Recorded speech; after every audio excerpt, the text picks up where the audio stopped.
Hello, my fellow randoms.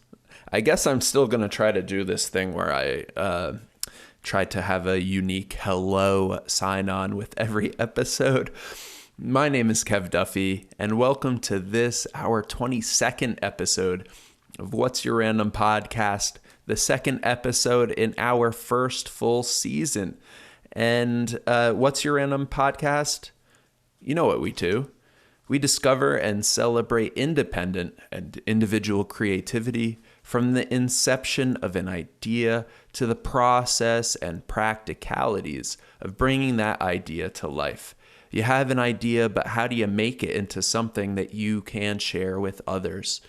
You could talk about the idea, but there's nuance there. A lot of times the image in your head doesn't get translated as good as you would like by just talking about it. That's why they say a picture is worth 1,000 words, and a lot of people are not willing to listen to 1,000 words of you talking about a picture. So just make it. But how do you make it? I talk to musicians, filmmakers, illustrators, story writers, actors, all sorts of creative people who are doing just that, bringing their ideas into fruition, into being as something that they can share with others. And it fascinates me and it inspires me to hear others talking about their ideas and their process. And I hope that you benefit from it too. If you do, if you enjoy this podcast, please do subscribe and also share. The goal of this podcast is to get the voice of these creatives into the ears of other creatives who could potentially benefit from some of these insights. Find commonality. Hey, I ran into that issue too. I have some writer blocky days that I just can't seem to get around. And that creative has a strategy for overcoming that obstacle that I might be able to employ. And all sorts of ideas. What's the catalyst for an idea? How do you put yourself in a mood where you are going to be most creative and also in a position to capture that creativity? Any and all ideas and concepts that pertain to creativity are the ones that I try to explore here. And this is our first full season. So we did 20 episodes in our pilot season last year, 2020. And now we are here in 2021. And I had a blast today talking to my first musician guest, my first sound production guest. And his name is Nathaniel Marshall. And he goes by SpaceCastle on Bandcamp. And that is, if you're searching for him in the search bar, do SpaceCastle, but with no space in between the two words. And you'll be able to find Nathaniel. And he's producing soundtracks and sound effects for video games, specifically retro video games. Right now, he's working on a project for the Sega Genesis and Sega Master System with White Ninja Studio. And I believe White Ninja Studio is out of France. They have a project that is live on Kickstarter right now. It's going to end very early in the morning on February 10th. So let's say February 9th so that we get you there early enough that you could take advantage of what they are doing, because what they are doing is quite fascinating. There's no such thing as vaporware anymore, because everybody is still producing content for old, antiquated systems. And I think it's awesome.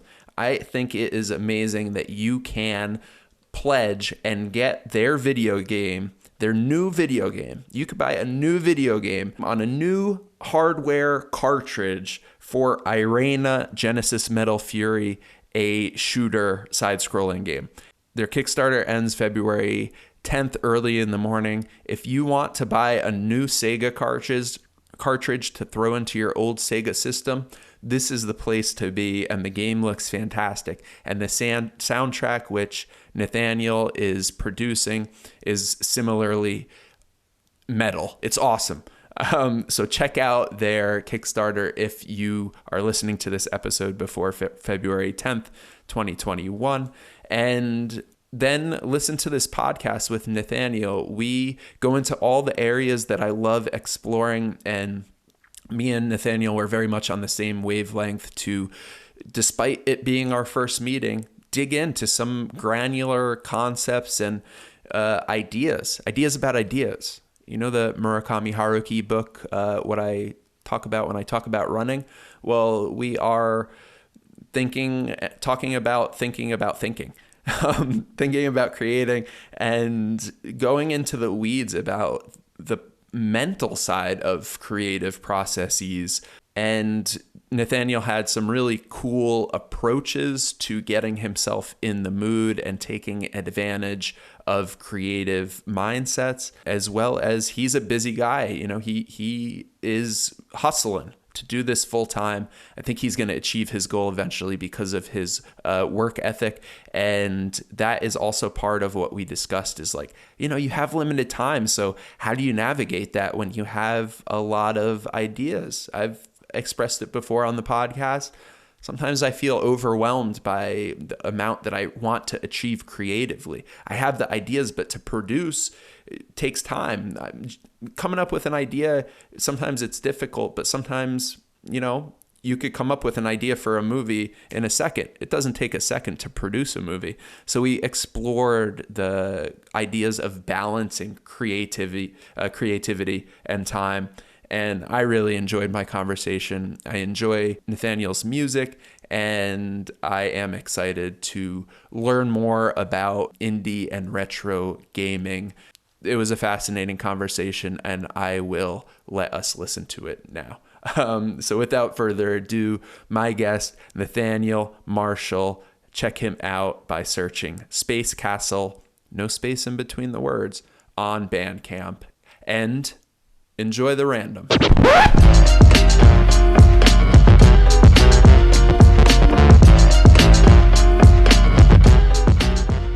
Yeah, so welcome to What's Your Randall?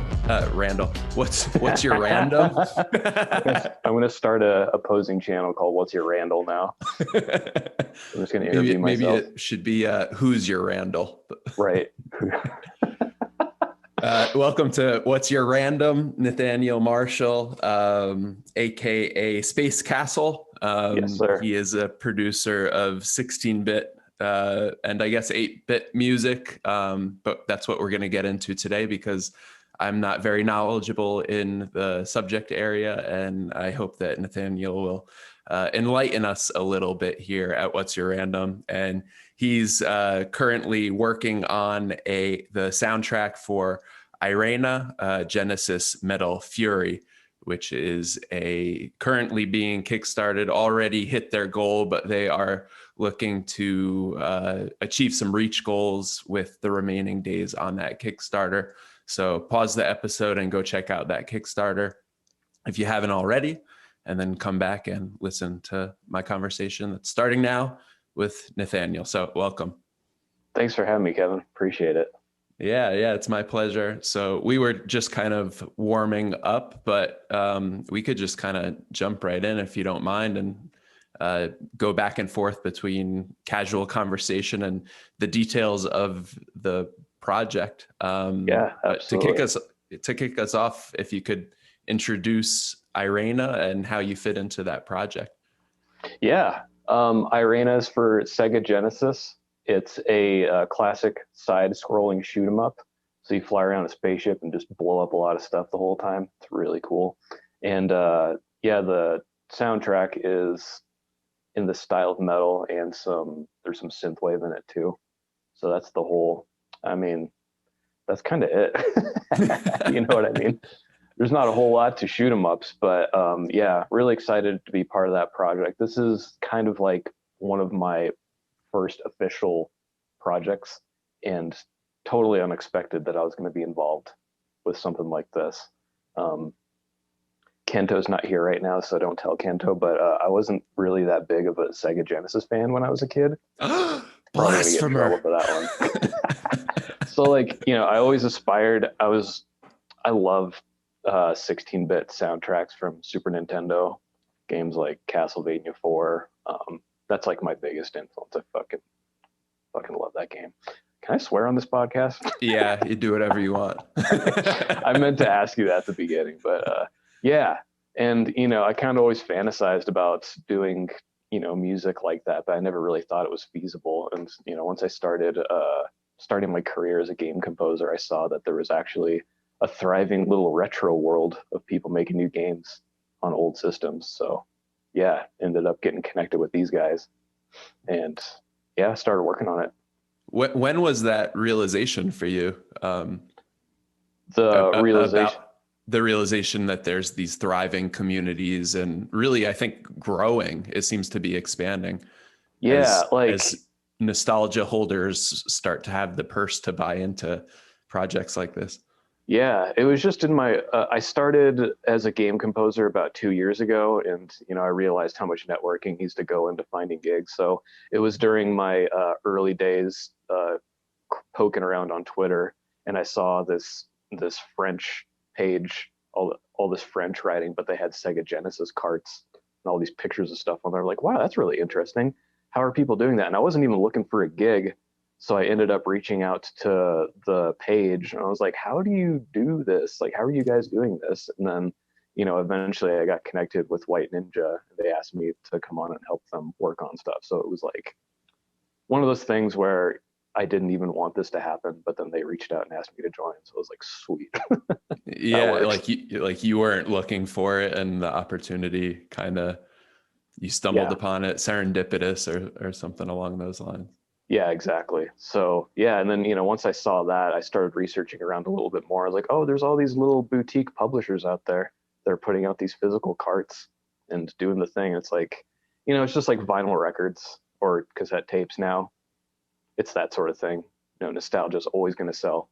So yeah. So were you, prior to reaching out to them and stuff, were you producing 16-bit music on your own for fun because it was just a personal interest, but you didn't think that there was a market for it? Or at that point, were you starting to actually, was that the start of you actually producing so I music? kind of, I always wanted to start doing game composition on the side, and I didn't really know how to approach it. So my first goal was to make a full soundtrack for a game that doesn't actually exist.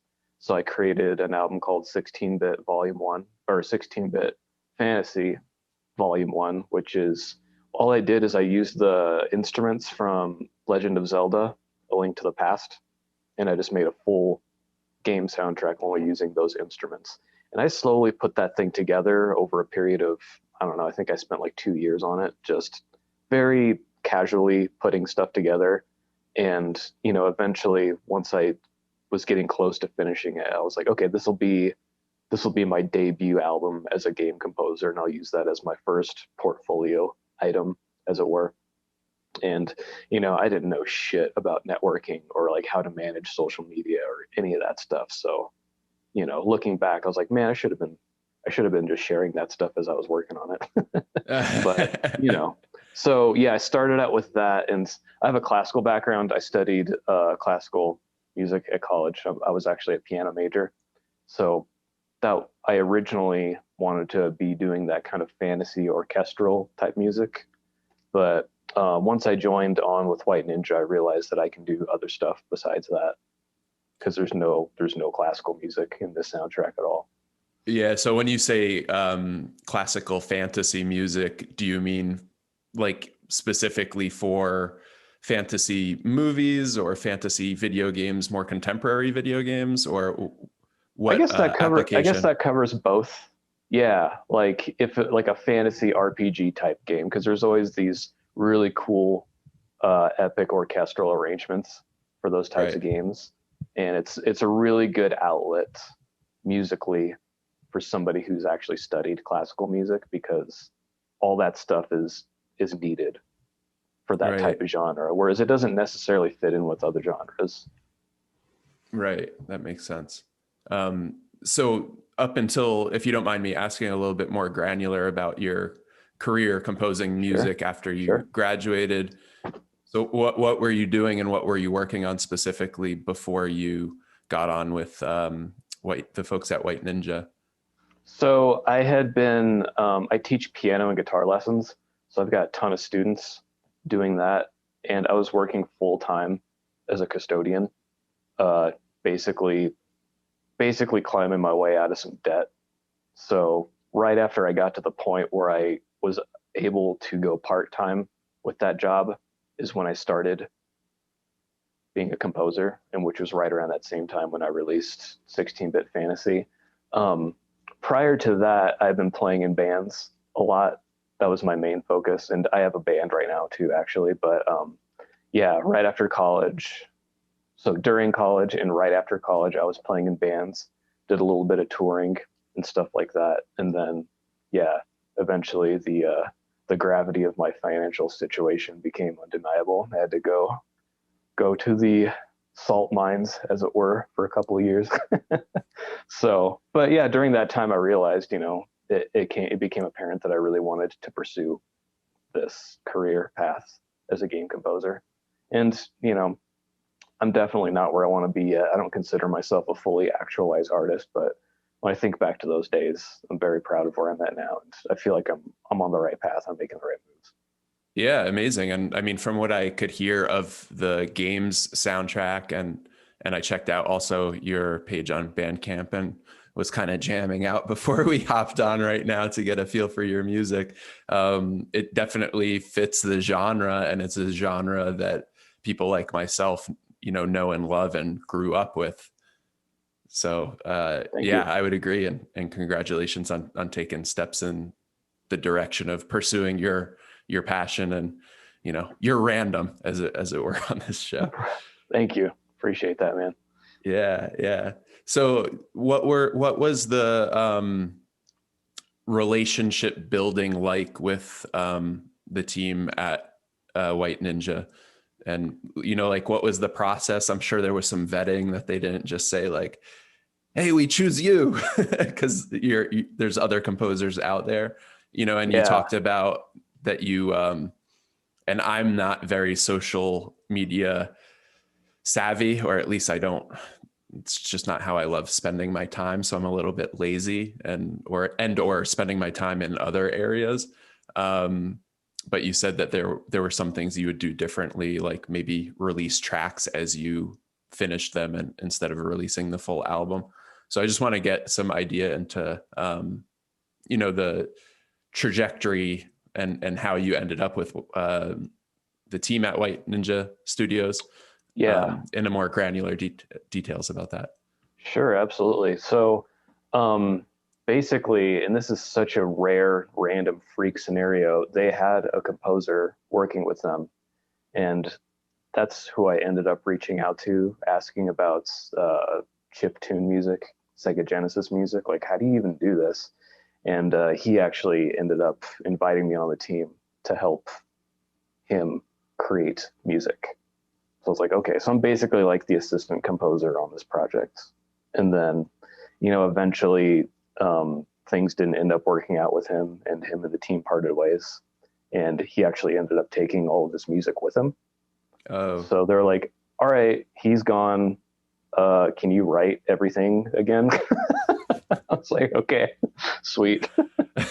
So, it initially, it was a tricky situation because like it was a lot of chefs in the kitchen, as it were, you know. So it was just a lot of me just filling in spots and just being. My only goal was just be a team player, just help out any way you can. Don't worry about, because a lot of this music, it's not music that I created, and I'm just filling in blanks and like moving stuff along. So let go of your ego and just like fix it, because it's not your music. You're creating Right. this Yeah. thing for the project. But So you I had to just recreate the music itself from scratch and memory, essentially. I just had to rewrite stuff, just all new ideas, all new everything. But Because based on a foundational concept. based on a foundational concept, yes, the metal synthwave idea. So it was actually quite liberating once that happened, because I was very much able to be more expressive with the music. So yeah, and It's really interesting too because I'm the only person that's a native English speaker to my knowledge on the team. So like, there's a lot of, you got to be really careful with how you communicate things and make things simple in English when they go to translate them, so there's no mistakes in translation. Like one of the team members, he gave me a compliment, but the English translation is actually an insult. He was like, "Hey, SpaceCastle, I just heard your new track. It is terrible." And like gave me a thumbs up. I was like, "What?" And I just kind of sat there for like an hour. I was like, "Who is this guy? Why is this guy being such an asshole?" And then they're like, "Oh, rough translation. Sorry." So, it's keep things simple. Try not to take anything personally. Yeah, and like understand that there might be nuance and Yes. yeah, that things could be misinterpreted. I mean, that goes, I speak about this a lot with guests is like things could be misinterpreted. So don't always go into things with the mindset of being something being an insult. Like Right. try to understand the intent behind what somebody is saying. And Right. this case is case in point, I think. Yeah, and it's so important when you're just communicating over text, because all these indie projects, you don't really end up Skyping with people that much or doing phone calls. It's all chat, so you got to be careful. Yeah, yeah. It's weird. It's really interesting because you create so much stuff with other people and work on so much stuff together without really knowing the characteristics of people's personalities, you know? Right, because it's just basically it's one thing I love about vapor. I like vaporwave music, and Okay. one of the claims for that genre is that it's something like it's the only form of music that was both created and destroyed or born and died on the internet without existing in like outside of digital spaces. Yeah, yeah. Something along those lines. I'm butchering it a little bit, but yeah, it Right. illustrates kind of the creative process for people like you who are participating in these indie projects that are picking up people on message boards who have common interests that are a little bit more niche. Yeah, that's an interesting parallel. Yeah, that's interesting to think about. Yeah, and that's like, I mean, that's pretty much how things are going to be going. I can say for the foreseeable future, there's so much turnaround with new ideas and new trends. It's all just being born on this internet world. Yeah. Had you participated in any such projects before that were No, totally organized, on the internet? no, absolutely not. It's all in person, like band stuff, or like school related projects and shit like that. So Yeah. yeah. Are there any like, obviously there are differences, but in terms of navigating those differences, do you have any advice or insights? Yeah. So, one thing that saved my ass when I was in those early days with White Ninja was I really got into Jocko Willink. I don't know if you ever heard of that guy. To people who don't know who he is, he's an ex Navy SEAL or retired Navy SEAL, and he publishes a lot of leadership material. So back then, I ended up reading one of his books, Extreme Ownership, and it just basically it just gives you very simple rules to live by when you're working with teams and very simple concepts. And I was learning about that stuff right around when I first joined White Ninja. So I was able to execute a lot of those ideas and just, you know, exist and thrive and not do anything stupid because I'm prone to doing stupid stuff sometimes, like most people. So, uh, Like everybody. yeah. So yeah, that stuff's critical if you're working with a team, especially if you're in that scenario where you actually don't know the people and people just judge you based off of what you're typing. You know what I mean? Right. So Yeah. And I mean, um, you mentioned early in the conversation, kind of identifying your role and not stepping outside of those boundaries and realizing what areas you had to take creative liberty and what areas you had to include some collaboration and input. exactly. And then, I saw a couple of opportunities to help out outside of that actually. Um, because they're all native French speaking. All of their documentation is pretty rough English translations. So they'd post something like, all right, here's this document. And I look at it, I'm like, damn, you guys want me to proofread this? And I'm like, sure. So, I became the unofficial English proofreading person for a lot of the stuff, a lot of the English documentation. So, picking up slack where you see problems just to help out. So Right. that was another thing that I did.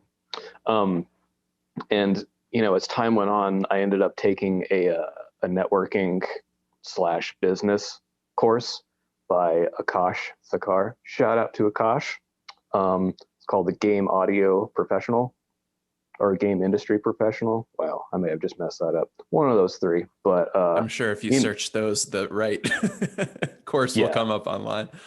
Yeah, he's a pretty amazing person, and after taking his course, I can clearly organize my game audio career into 2 sections before I took his course and afterwards. So to answer your question about networking chops and running social media, that's where I pretty much learned all of the critical skills for that. So anybody who's interested in game audio and actually turning a profit doing it, I highly recommend Akash's class for sure. Oh, nice. And was there are you able to share one tidbit that maybe was the most profound epiphany I can share some stuff. Basically, people like to see your process. So you're running your social media, maybe you're on Instagram, maybe you're on Twitter and you're working on a sound effect or you're working on a song. Just set yourself up so you can capture some of your process of you creating something. And even if it's a success or if it's a failure in your creative process, just putting it out there and showing people you constructing something, it's going to impress somebody and people are going to give you, you're going to have a higher status, I suppose. Yeah, you're going to have a lot more credibility as an artist and as a creator if you're just actively sharing your process with the world as you move along. And it's just good for you too, because you're going to have to show your stuff to the world eventually. Because in my early days, everything had to be perfect.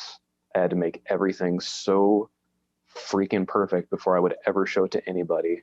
And it was so hard to get myself to show it to people. And I would just beat myself up constantly about not being perfect. And it took years, man, to shake that mentality. It's really hard as a creator. Now I don't care. Maybe I don't care enough anymore. Maybe I need to start caring a little bit more, but I just don't take the success of stuff that I create or the failures of it as personally as I did before. You know what I mean? Yeah, I definitely am trying to remind myself of that lesson that I've learned because I'm a bit of a perfectionist as well and would hold back projects for way too long without just letting the bird fly. Or one of my previous guests, Matthew Moss, had the phrase and the mantra, don't be precious, because he was working on a time-bound project that had to have quick turnover. And he was working with his creative partner, Luis Santamarina, on that project. And anyway, they were trying to churn out weekly comics. And Luis was like, I want to tweak this. I want to get this a little bit better. And it wasn't as much about getting things to be perfect and looking good, but rather the frequency of delivering it. And so Matt Moss said, don't be precious. And that's one that I remind myself of when I'm really fine tuning something that is a detail probably nobody will look at. And I need to get something out into the world. Just tell myself, don't be precious, dude. I love it. I just wrote that down. I like that. Don't be precious.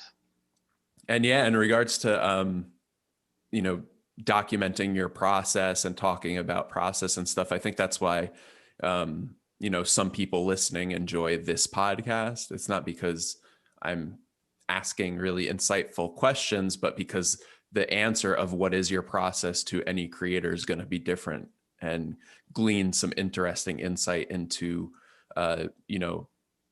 potentially transferable ideas, and one of my buddies listened to the podcast and he was like, I never really thought about what goes into the creative process, behind movie making, filmmaking, music making, illustration, and it was interesting for him to get granular. So I think even outside of, you know, networking with other people in your industry, it seems cool for an audience who doesn't have a level of expertise to see, oh wow, a lot goes into making 8-bit and 16-bit music. And you know, me personally, I'm not a audiophile and I don't know that much about music creation. So another thing I'm very interested to ask you about is, you know, you said you reached out to the folks at White Ninja and you were like, how do you do this? How do you make this sort of music? So what were the lessons you learned? And specifically, I like to think about going into a creative process by defining the boundaries. And obviously there are limitations in generating music for, you know, 8 and 16-bit systems and processors. So if you could speak to that at all, I think that would be really enlightening. Yeah, absolutely. As a creator, I find myself to be quite the minimalist. I try to stay away from elaborate things and having too many instruments. Like even if I'm orchestrating for like a full orchestra, I still just keep that as simple as I can because it's just endless. Even though there's a finite amount of instruments, you got your 3 instrument groups or 4 instrument groups. It's just there's just so much you can do. So that's what was cool about learning how to create Sega Genesis music is there's quite a bit of limitation. And when I did 16-bit fantasy, it's not authentic chiptune music. You couldn't load the file onto a Super Nintendo cartridge and play it. I guess you could say I cheated. There's more stuff going on there than you're allowed to have on Super Nintendo. So with the Sega Genesis, it's like these are the limitations, and you have to stay within them. So for making chiptune music for Sega Genesis, you have to use what's called a tracker. And a tracker is basically it's made to look like the software that composers were using in the early 90s, late 80s. Because back in those days, it wasn't each game or each game developer, they pretty much had to come up with their own development software for their games. And the same thing went for the music side of things. A composer would have to team, if the composer wasn't already a programmer, which a lot of them were, they'd have to team up with a programmer to create software to sequence the music.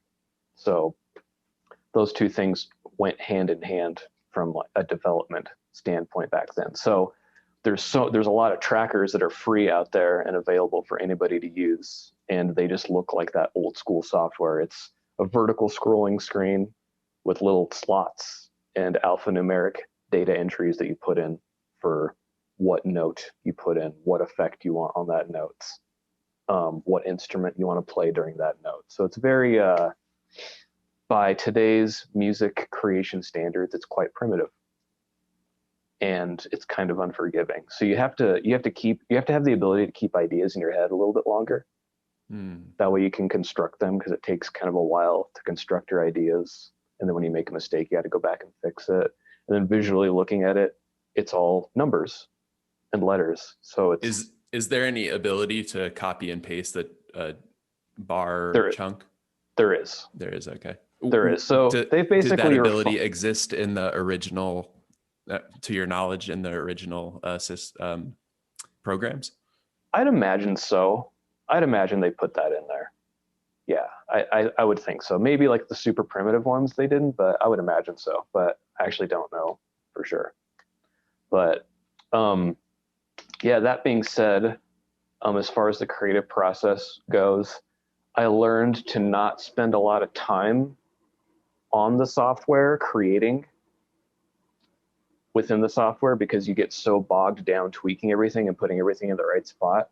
Whereas I would basically walk around my apartment with an idea in my head and just let it play, let it play, let it play, let it play. And then I try and write it down on music notation, like on staff by hand. And that's a skill I've been working on a lot lately, is just trying to hear it and write it down and see how accurate I can be without referencing an instrument. And by hear it, you mean in your head, you can Yes. generate the music and what you want it to sound like. Yes. So yeah, that was the most important skill I think I learned to be as efficient as I could using trackers, was get it all up here first, get it out there on the tracker, and then move on. If that makes sense. But it's just hard. It takes like 3 times as long to make something happen on a tracker than on a regular digital audio workstation that we use today, like Pro Tools or Reaper, or whatever you're using. Because it's not like you can't hook it up to your keyboard and play something. You have to, there's no real way to generate and preview it other than what you're doing in your head, notating it and then putting it into the program. You can, but it's just harder and it's more clunky, and visually it's harder to see what's happening. So Yeah. yes.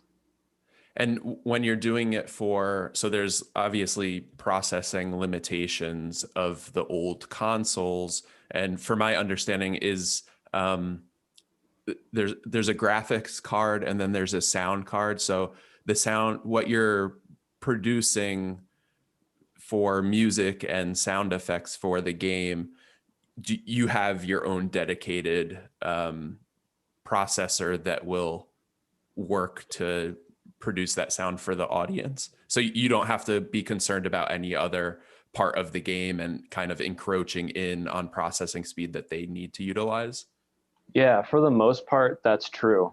Okay. So I'll get a little technical here on Please the do, Sega yeah. Genesis sound capabilities. So it has 3 capabilities.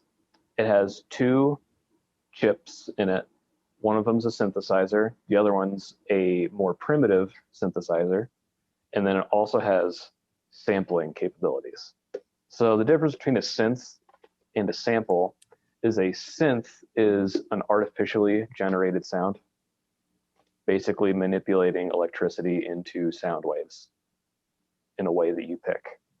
Whereas a sample is just a recorded sound. I record a dog barking and I put it in there and it accesses that sound and plays it. So that's what was so cool about the Sega Genesis, is it could do all 3 of those things, or all 2 of those things. Whereas like consoles like Super Nintendo was entirely sample based. So that's why when you hear a Super Nintendo soundtrack, there's more like tonal color to it. Mm-hmm. You can represent a lot more instruments because you can have so many different samples that you want and put them together in clever ways to recreate instruments. And the Sega, it's doing more work because it's creating the sounds using that synthesizer. And it gives it that signature sound, but you're a bit more limited in terms of the sound color capabilities. So it's like, depends on your taste, depends on your childhood, whether you like Genesis or Super Nintendo sounds. But the only limitation that was tricky is the samples, because you can only have one dedicated track for samples.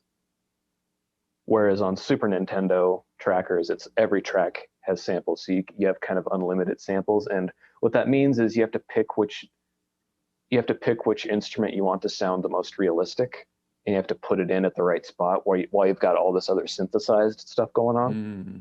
So for my samples, I use drums for the most part. So I have really nice drum sounds in all my arrangements, and everything else, all the other instruments are created with the synthesizer. Interesting. Any reason for that choice to do drums as opposed to another instrument?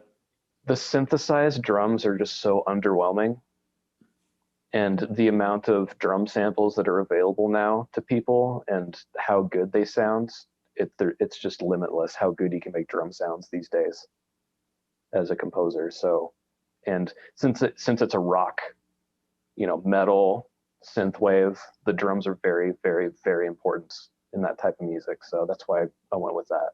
So to answer your question about it encroaching on the sound effects, yes, the samples drop out whenever you hear sound effects in the game. So sound effects like the gunshots and explosions and stuff, they take precedence over the samples in the music. But they won't affect anything that's on the synthesizer side. Correct. Okay. So yeah, and it's you really can't tell from what I've seen in the gameplay. You really can't tell when that's happening, and I'm pretty sure I'm right about that. I'm not the most technical person you're gonna meet. No, that's okay. So I mean, yeah, the general insight is really illuminating, I think, for myself, because I have very tertiary or like really loose understanding that there's processors and they do things that make us yeah, able to enjoy various parts of games, but understanding a little bit more how that affects the creative process is really interesting. yeah, it's amazing because that's the name of the game with these old school game consoles is just resource management. I always see the developer people talking about stuff like, shit, we don't have enough kilobytes for this. We got to get rid of some of this stuff, or we don't have enough pixels or whatever lingo they're using. Like, damn it, ran out of pixels, can't do that. So there's all of these clever little workarounds that they have to use to move stuff around efficiently. Yeah. And So were there any things that you had to chop out to give precedent to other synthesizer sounds or anything of that nature? surprisingly not. Like the sound side of things just really stands on its own. And that was one of my first questions. I was like, guys, what's like the actual limits for this? Like, how much stuff can I put in? They're like, basically, you can do whatever you want. You're not going to run any issues with how elaborate you make it. You can fill up everything on your end and it should be fine. So Oh, wow. And like, then what's the difference if you're approaching a 8-bit console uh, and a 16-bit console in terms of creating the sound and music? yeah. So on an 8-bit, generally speaking, you're not going to have room for samples because they just sound horrible in 8-bit fidelity, and they take up so much. They take up so much room, so many resources. Like if you go and play the original Ghostbusters for Nintendo, in the title screen, there's a Ghostbusters sample, and you can't even tell like what they're saying. It's like the Yeah. Ghostbusters, but it's just like, like yeah, Something like that. it's horrible. So yeah, you're basically running off of a synthesizer, an 8-bit synthesizer. I think you've got like typically, depending on what system you're running, you either have 3, 4, or 5 channels to work with. And what's the channel mean in relation to what you can and cannot do with, one channel at a time? Um, So I guess what gets funneled through a channel for you? What are you placing on a channel? So should I think of channels as like layers, and you could put one thing on each layer, something in that yeah, sense? think about yeah. So to clarify, you can think of each channel as an instrument. Channel 1 is your guitar, channel 2 is your bass, channel 3 is your drums, channel 4 is, whatever, voice, if you made a voice sound, you know. Yeah. Nice. So 8-bit has 4 and 16-bit has 8 channels. It depends on the system. It really depends on the system. Like Commodore 64 is 8-bit sound, but it has 3 channels. Nintendo is 8-bit, but I believe it has 5 channels. And then Sega Genesis, it has 6 channels for the big fancy chip, 4 channels for the primitive chip, and then 1 sample channel. You could think of it that way. So it just depends on the system. Whatever 16-bit or 8-bit system you use, it's going to seem like you don't have enough. That's the commonality. is recognizing limitation across all. Yeah, but I'm a big believer in limitations driving creativity. That is my essence as a human. So Yeah, I yeah. love working with this stuff. Yeah. Could you, like, without me really asking a question, could you speak more to that? Like what makes, I guess, to make it a question, because that's unfair of me as though the host. What do you derive? Why do you say Yeah. that that's your essence, what benefit is that to you? Well, I think my strong suit as a musician thus far is to make simple, catchy things. Stuff that doesn't have a lot of moving parts, yet you want to hear over and over again. And maybe I like the simpler stuff just because like my mental capacity only can go that far, because there's composers that, I mean, they can think of an entire song in their head with all the moving parts playing simultaneously, and then they just have to sit there and just write it out. You know what I mean? And that's what, like the extreme examples of that are like, the Beethovens, the Mozarts, the, John Coltrane's, and that level of excellence in music. And I think I have, compared to those guys, if I was going to put a number on it, maybe like 10% of that capability in my head. So I can hold 3 instruments or 4 instruments in my head at one time, roughly. I'd love to hear an audio representation of like how clear I'm actually hearing things. But for a certain amount of time. So that's how much I can just visualize in my head for like a little small part. And that's pretty much my capability. So I think maybe that's why I like those simpler things. Now, I can make more complex stuff for sure, and I have before. So I don't know. I've never really thought about why I like the minimalist approach. I guess I just do that in my life. Like if there's no clutter in my apartment, I'm not in my apartment, by the way, but I just don't like having extra stuff. Everything's just like spread out, functional. I don't know.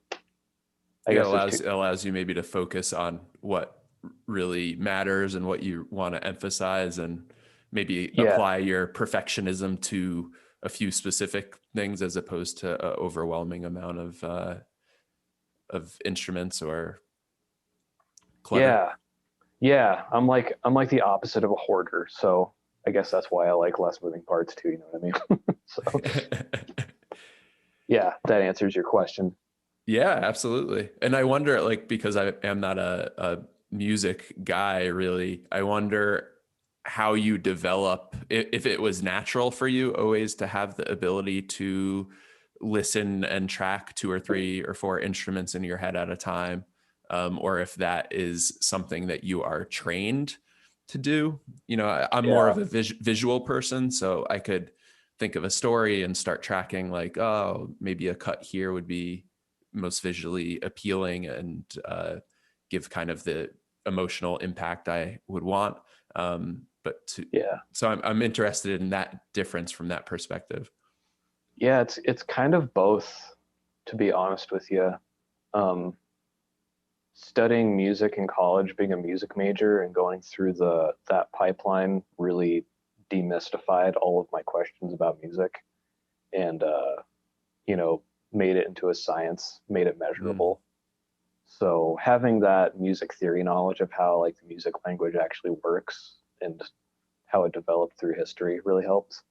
So I can't recommend going through a rigorous music theory course to anybody, enough. I think that's priceless. It can't hurt you. Might take a little bit of the magic, might take a little bit of the sparkle out of the music you like, but you start to look at the magic in other places the more you learn about that stuff in ways that you wouldn't be able to comprehend beforehand. So there's that. But I don't know, man. I got this thing where like as I'm falling asleep or as I'm waking up, there's just stuff playing in my head. I don't know where it came from. I didn't create it. I feel like I'm committing a crime when I put those ideas down, because it's just like, I don't know where the fuck it came from. It's just there. So I'm like, all right, I guess I made this. So like, having that's an innate ability, I guess. I don't think you can learn how to do that. You know what I mean? But you can train yourself to become better at that. There's a book called The Mind's Ear, and it literally has thinking exercises for visualizing or using your mental ear to create music. And it starts with this really oh man, this is a really cool mental exercise. So what you do is you visualize a car, okay, on the street. Then you zoom in on the car, and on top of the car is like a toy, like a person, like a GI Joe character.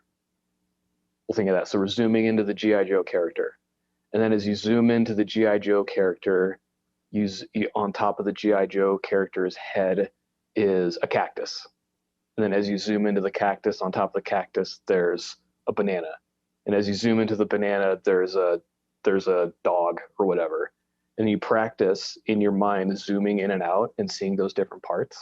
And being able to do that's very analogous to organizing and juggling around music ideas in your head. So that's like the opening exercise in this book. Interesting. You can really feel your mind working in ways that you haven't tried out before when you do stuff like that. So yeah, mind's ear. I really got into that stuff for a while, and that definitely helped too.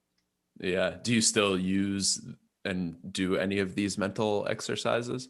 I'm not as consistent with it, but because another part of like my creative process is I have kind of two different mental modes. Like I described hearing stuff in my head, and that's when I'm in, I don't know what I should call it. That's me being in conduit. I wrote that down. Conduit mode, where I'm open to the universe. It sounds funny, but I just feel like I'm more open to things. Well, I'll just for clarity, like everybody says that on this podcast basically, and we all Okay. admit like, it's so cliche, we don't want to say it, being open to the universe, but it's just true, right? Okay, So cool. I like that you said it and that you had a name for it. Okay. Okay, cool. That's good. So yeah, for like last 2 months, I have not been in conduit mode. I've been in kind of more of like a military general mode, where I'm really focused on my networking, on turning things into money, being disciplined, being organized. And for whatever reason, when I'm in that mode where I'm regimented and I'm like working out consistently, and I'm on top of my diet, and I'm like making time for everything, I don't get those ideas just randomly. But it's not to say that I can't work through them. So I'm not dependent on those random ideas, and nobody should be. You got to be able to sit down and force your way through stuff and create, even when you don't feel like creating. Some of the best stuff I ever wrote was when I didn't feel like sitting down to do it. Right. Do you think when you do sit down, though, you somehow slip out of military general mode, and even if by brute force you push yourself into conduit mode? Yeah, pretty much. That's basically what happens. You sit down there, you make 3 really shitty ideas that are embarrassing, and then that 4th idea that you come up with, like, okay, I can do something with this. Yeah. And then I'll go pace around my apartment for like 10 minutes like a crazy person while I come up with ideas for the next thing that's happening up here. So yeah, pretty much. And when you force yourself from military general mode into conduit mode, is there a difference in the quality of the ideas and your creativity than if you are more in that organic, epiphanal, open to the universe and it just happened conduit mode? Are there 2 different types of conduit mode? That's a really interesting question, because sometimes when I'm in conduit mode, I'll have that idea in my head, and then like I write it out, and I'm very true to my idea, and I'm just like, man, this sucks. Like,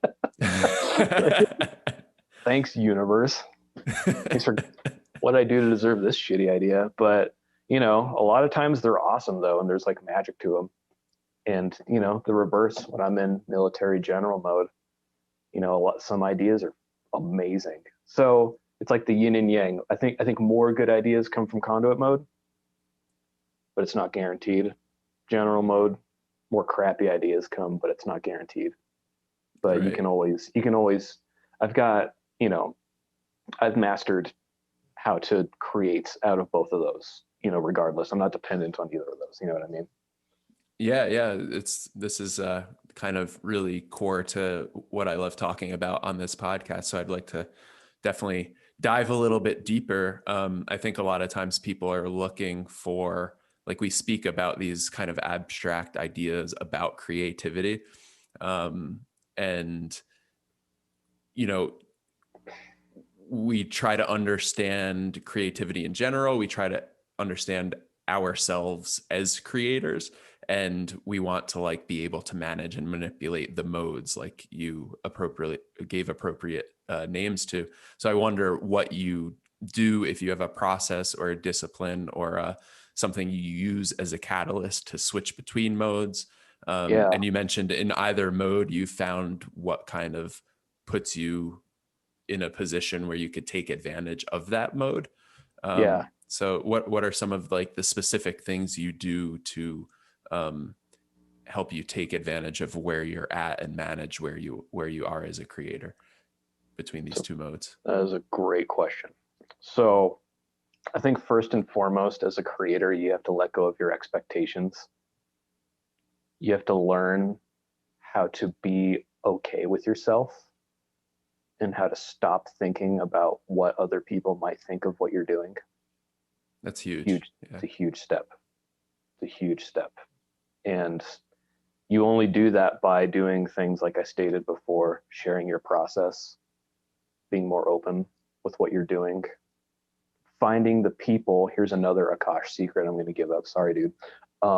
Finding people that intimidate you or that you're jealous of and complimenting them on their work, reaching out to them, be like, this is amazing. This is so inspiring. Thank you for making this. Like doing stuff like that. So yeah. And what do you think the utility of that in particular is, reaching out to somebody who you maybe envy in a way? Because they started out the way you are. They started out being insecure. They started out being envious of other people's success. And then they'll be like, oh, thanks, man. I was really insecure about this. Or thanks, man. I thought that part sucked, but it's nice that you told me that this was awesome. Thank you.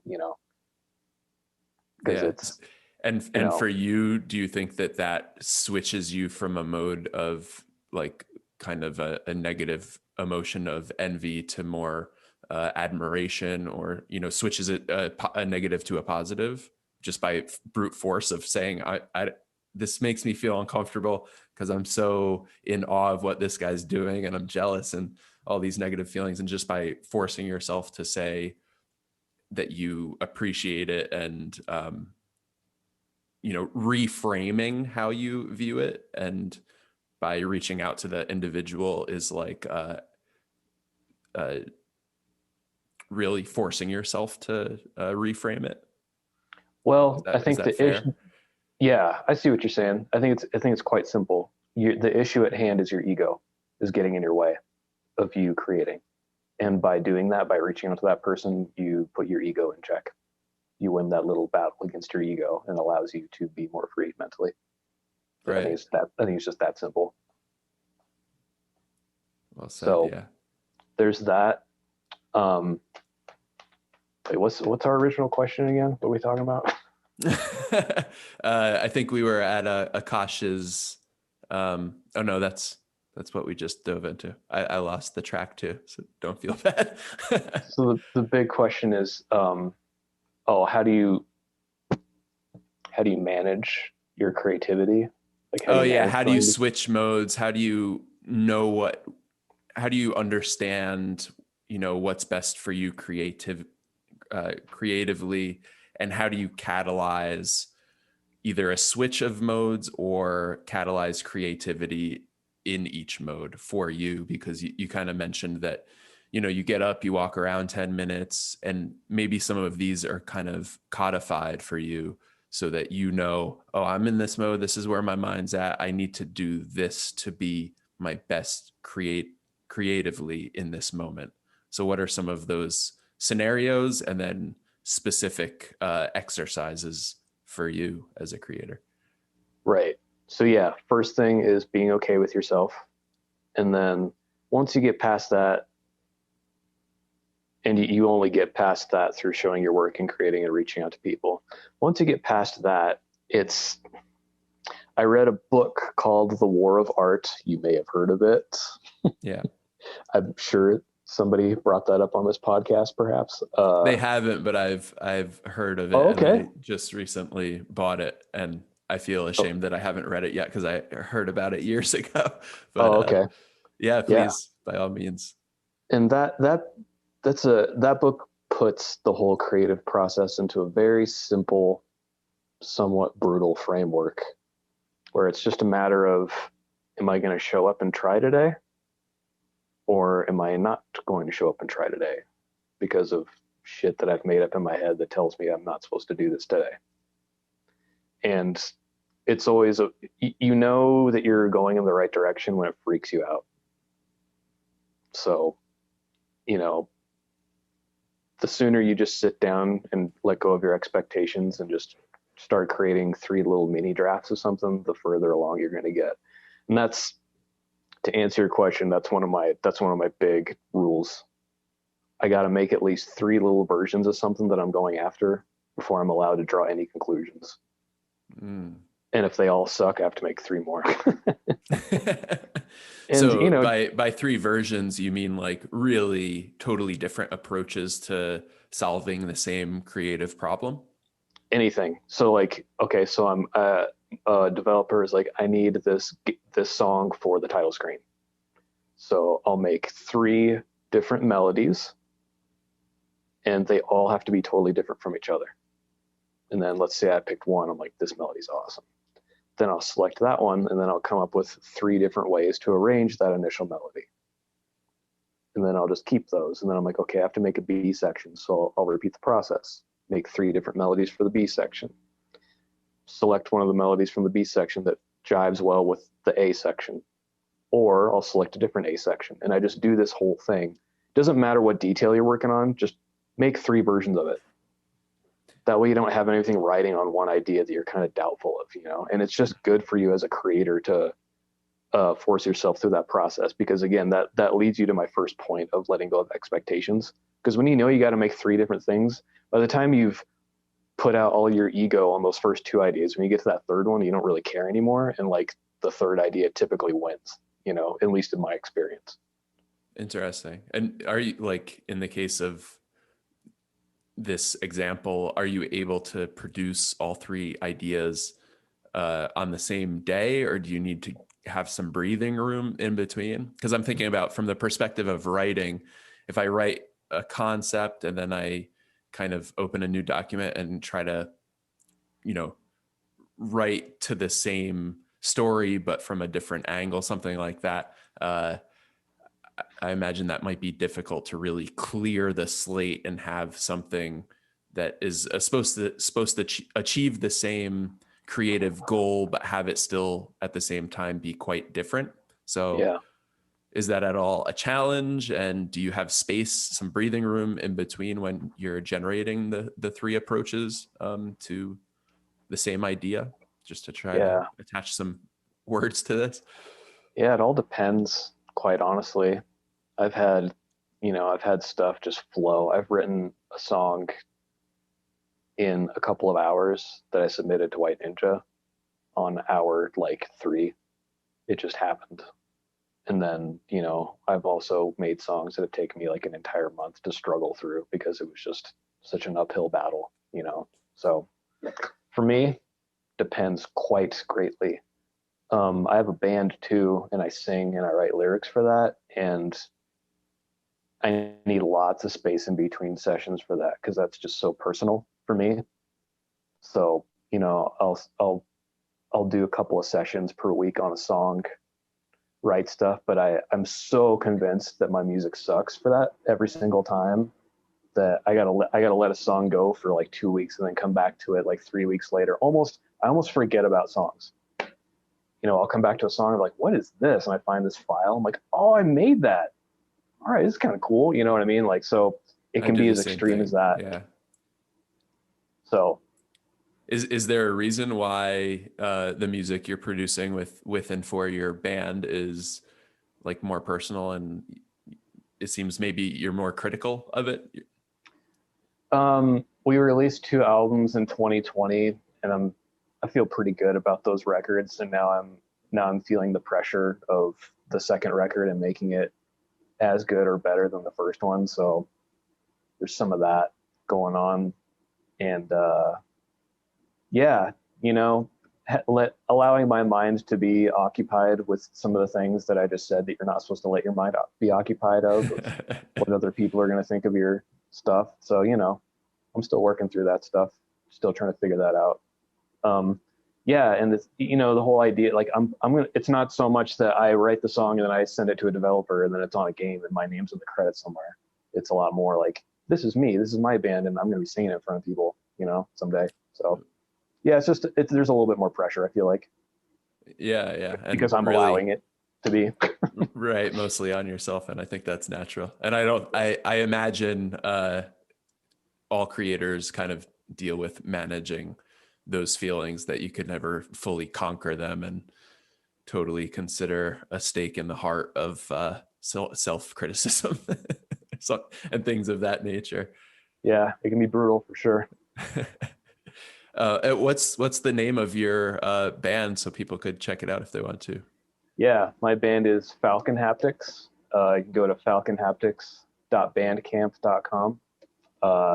Desert rock, stoner rock, metal. Yeah. Awesome. Yeah, very cool. And are there any, is it at all analogous to what you produce for White Ninja folks? I mean, in your style and is there some thread for you that runs through that's really Nathaniel? Not really. Not really. Like, I mean, I'm a big believer in, you know, while on one hand I'm a minimalist, on another hand, I'll dig myself into a hole like really early on in a song.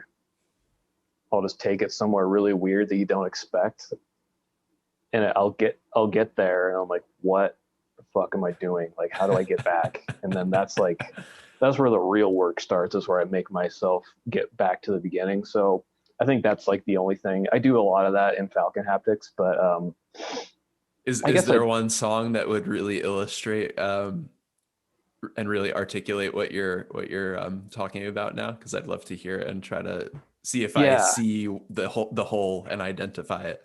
yeah, it's the title track on our full length album called Run to the Sky. The song is called Wolf King, and it starts out pretty like straight down the barrel desert rock sound, and then I go into this really laid back acoustic part with a bass solo, and then I just go into this weird like development section, like kind of like in classical music, but like with desert rock, and then through a bunch of weird compositional wizardry, I get back to the beginning. It's just like it took so long to figure out what to do in that particular song, but yeah, that's a perfect example of that. That's awesome. And I try not to. I haven't been doing that too much with White Ninja stuff, just because it's like it serves the purpose is so clear for what the music needs to be. It just needs to be driving, kick ass. I'm shooting everything, so you know.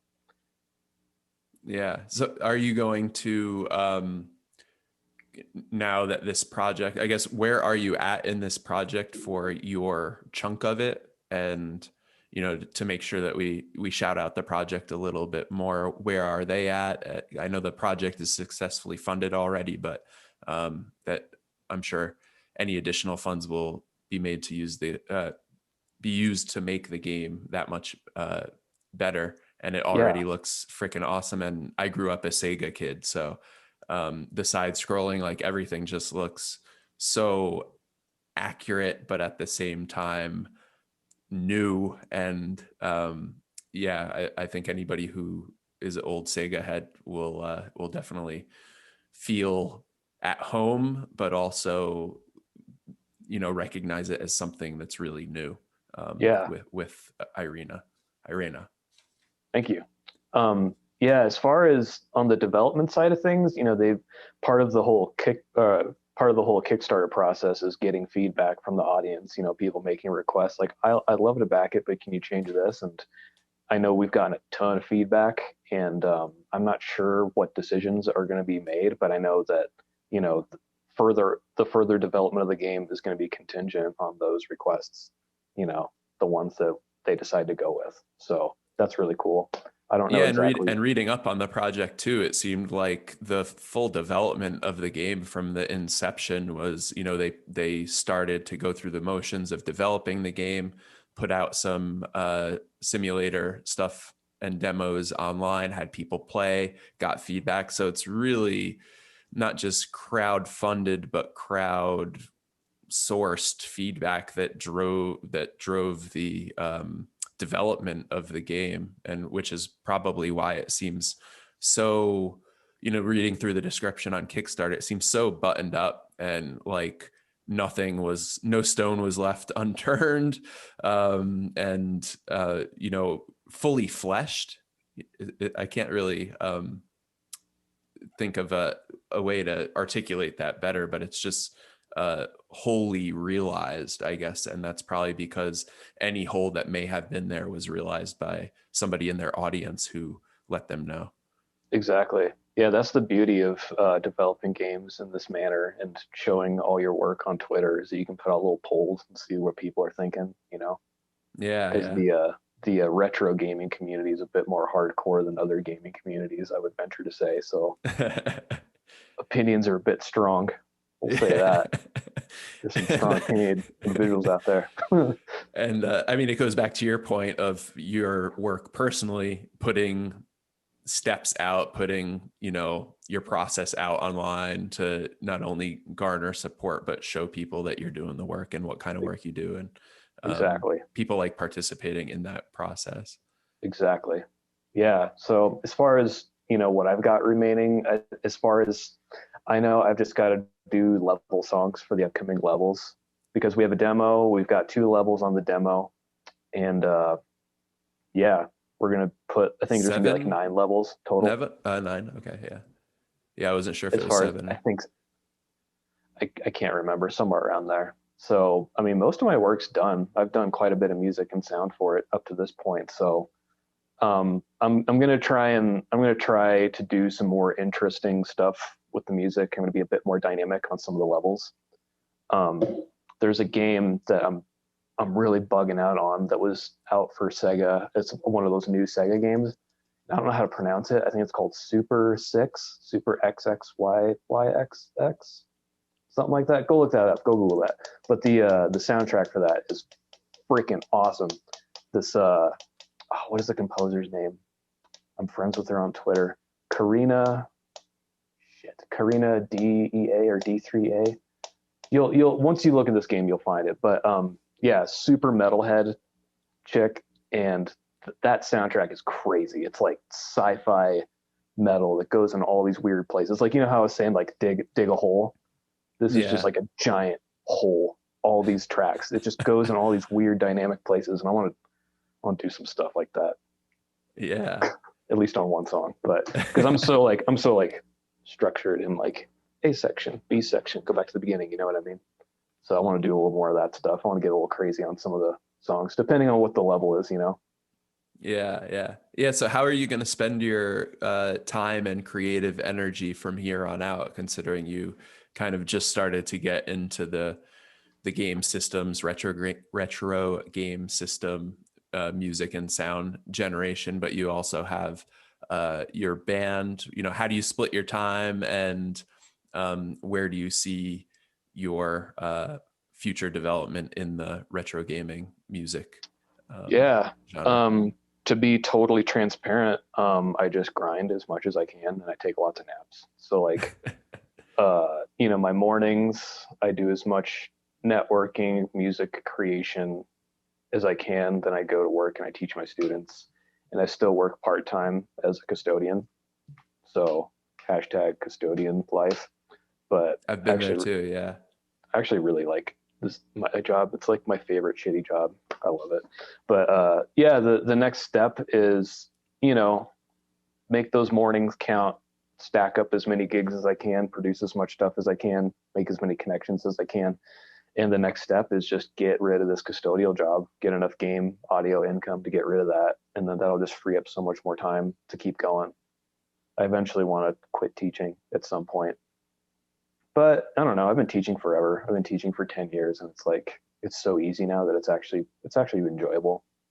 I mean, not that it wasn't enjoyable before, but I'm just at a level of doing it that it seems so fun now, Yeah, so that's awesome. we'll see. We'll cross that bridge when that time comes. But yeah, I'm involved with another game right now. It's called Moonshot: The Great Escape, and it was just a game jam entry, and we actually ended up winning the game jam. Like, I don't know, that was crazy. Like, that shit never What is a happens. game jam? I'm not familiar. Oh yeah, sorry.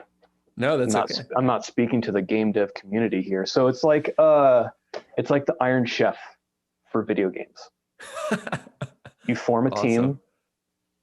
They tell you when the start date is. You have a certain amount of time to create a game, and then they'll announce the theme for the game on the start date, and bam, you go and you start making a game.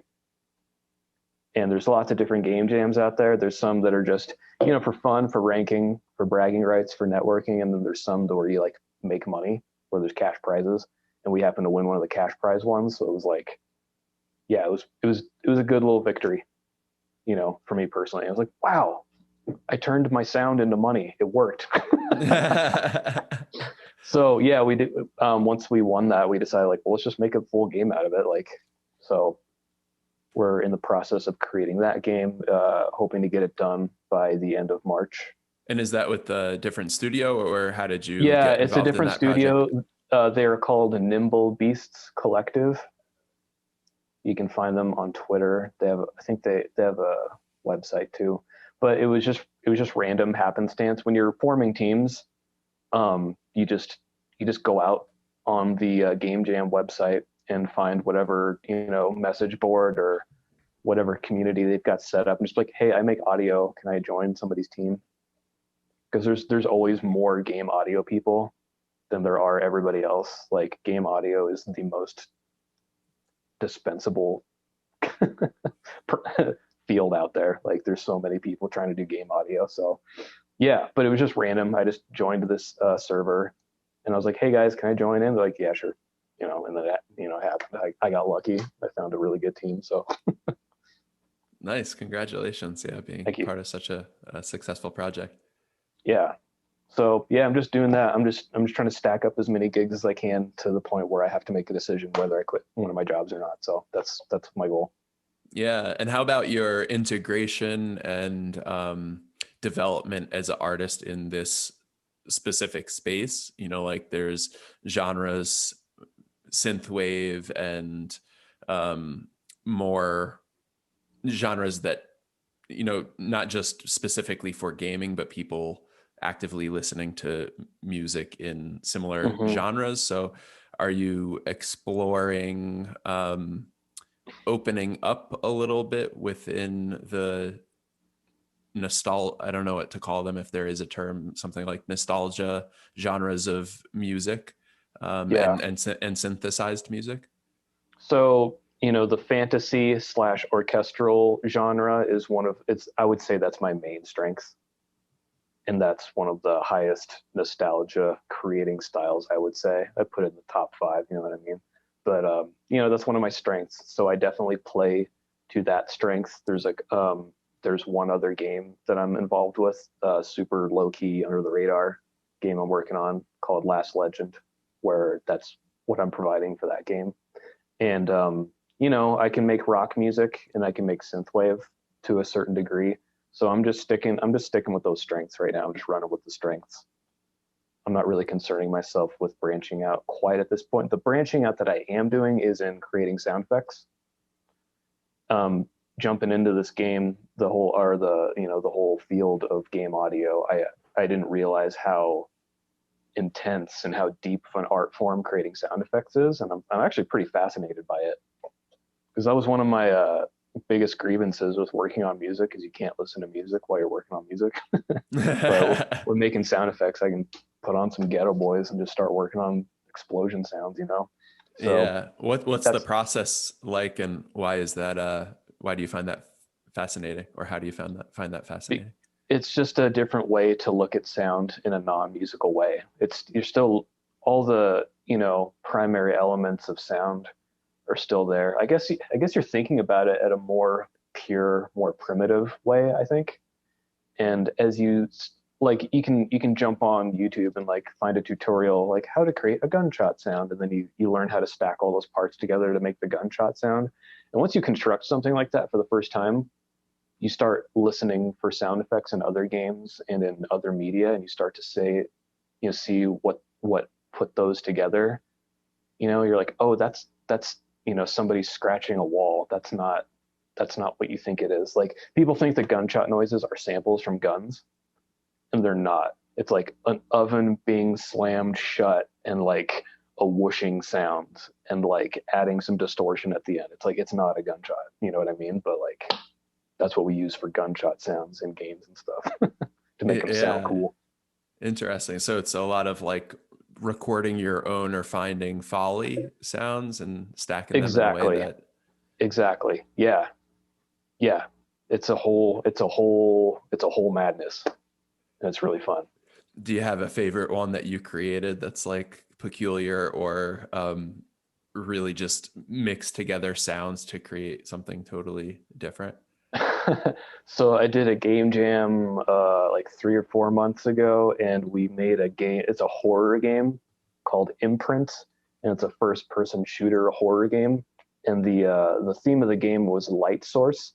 So everything's pretty much pitch black. You really can't see anything, but your only light source is your gun, and you have a revolver, so you only have 6 shots. So you have to not only use your gun to light up rooms, but if there's enemies, you have to try and shoot them. So like as you're shooting at an enemy, you only see like a flash of them, then it goes away. So it's like it's actually pretty scary. But all the ghost sounds I made and all the scary like tension sounds that I made for that was really fun. Um, I did all kinds of weird shit like looping children laughing and like making it sound in reverse and pitching it down and stuff. Like all this, I don't know, creepy sounds are really fun to make.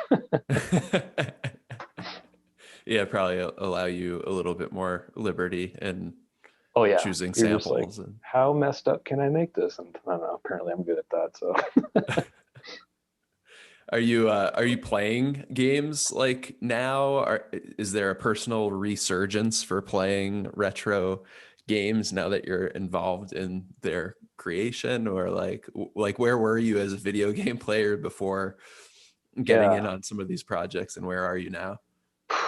I mean, to be totally honest, man, I don't play games anymore. Like, I got to be really bored and really burned out and not want to go hang out with friends to play video games. And whenever I do, I just play like Half-Life or Quake or something. Like I really don't play new games, to Yeah, be yeah. honest. And you know, I'm a very kinesthetic person, and I like the fast paced. You got to react really quick. So I played a lot of Counter Strike, CS:GO. So I'm into that type of stuff. But like, yeah, I'm hoping one day to have enough time to actually sit around and see what's going on, play some games, but not right now.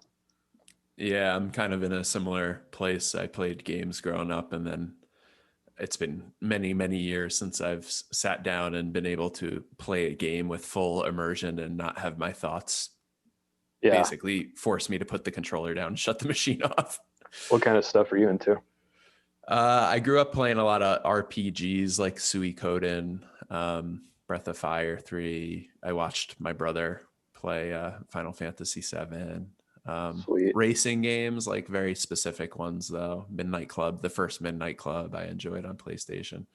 I'm not like terribly good at platform jumpers or anything. Um, yeah, those are the ones from recent recent memory. Um, Nice.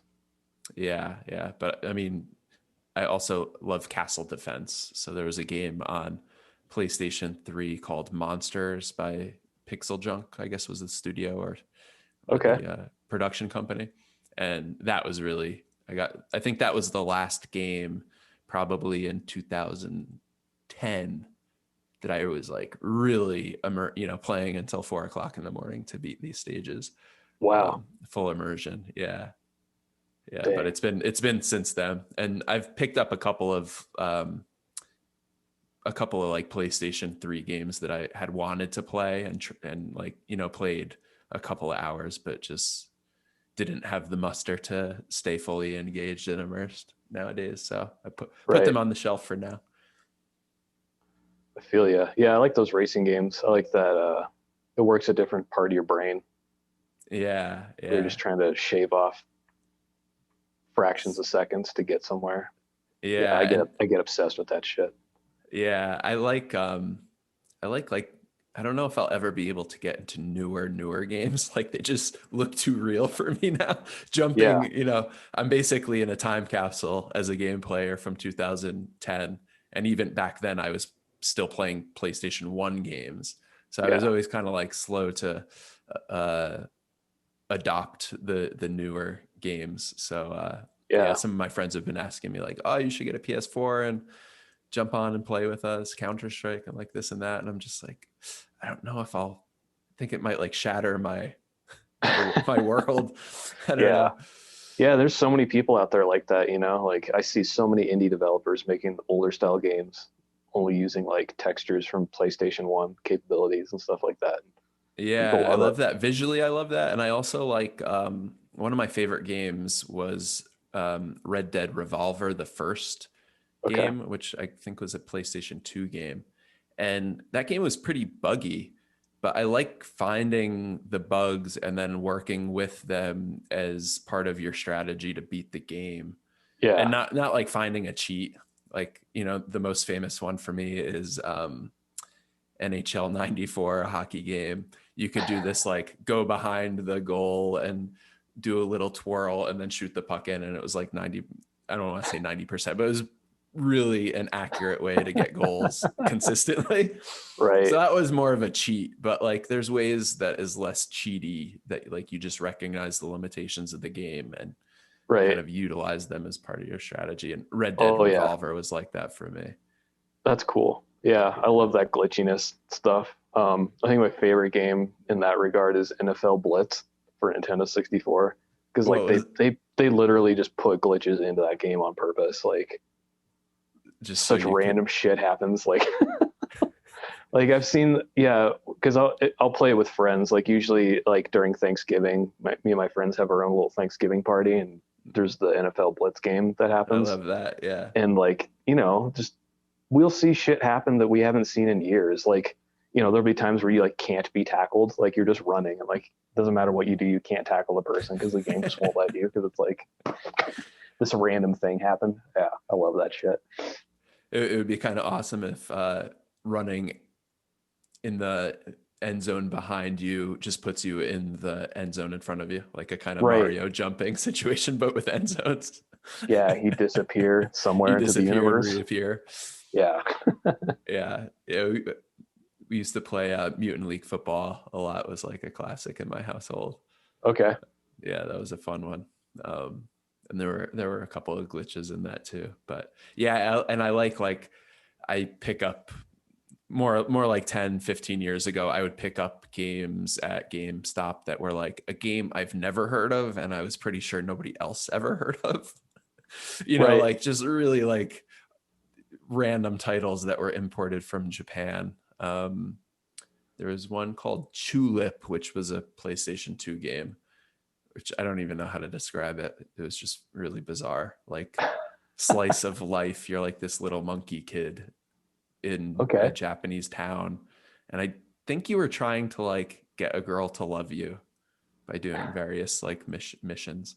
Okay. Um, yeah, just like stupid stuff, but it's interesting to explore. Like this game got made and there is an audience for it, right? So like, what Yeah. is it all about? I don't know. Somebody got paid to make that. Yeah, exactly. Yeah, there's this shooter. God, it's either PlayStation 1 or PlayStation 2. God, I cannot remember what it's called, but you're not a spaceship, you're this like bodybuilder dude wearing a Speedo and you're just like rotating like head first and you can shoot stuff and like the most random ridiculous shit is happening and it's like grotesque and hilarious. That God damn sounds it, I can't. familiar. Yeah. The I image, saw like it I have the on. image for it. I think I've seen that before. Yeah, it's in like a top 10 like most ridiculous games. You could probably find it somewhere, but yeah, shit like that comes to mind. Yeah. And then unique approaches to games that like, you know, big budget, like, and guaranteed if you needed a big budget and a guaranteed audience, you might not be able to explore the creation of games like I think it's called RAD, Research Alchemy Drive or something, but it's Hmm. basically a giant mecha game, and it's really rudimentary. It's for PS2, but you operate the mecha from like a remote control, literally remote being outside and far away from the mecha. So you're watching it from a distance, and you Okay. control like the feet with the L1 and R1 buttons to Oh make it wow. walk. And it's like somewhat realistic in that the robot falls over a lot, and it's not like it's clunky, but it feels kind of buggy because it's clunky, but it also feels real because it's clunky. Yeah, you got to um, develop some technique, huh? yeah, some Get that. technique within the limitations of both the programming of the game, but also the world in which the game exists. So it's interesting. Like I like those exploring games in that way that probably a lot of other people are like, this is a shitty game. Yeah. Did you ever play that QWOP game, QWOP? That it's an internet game. No, I no. think I imagine it's still if you just go to QWOP.com and you're either a guy or a horse. There's two different variants of this game, and it's the same thing. You have to hit QWOMP in the correct order to get yourself to walk, and you just fall over like if you don't do it the right amount of time. Makes me wonder if those people that made that game were influenced by that. Yeah, I wonder. That's interesting.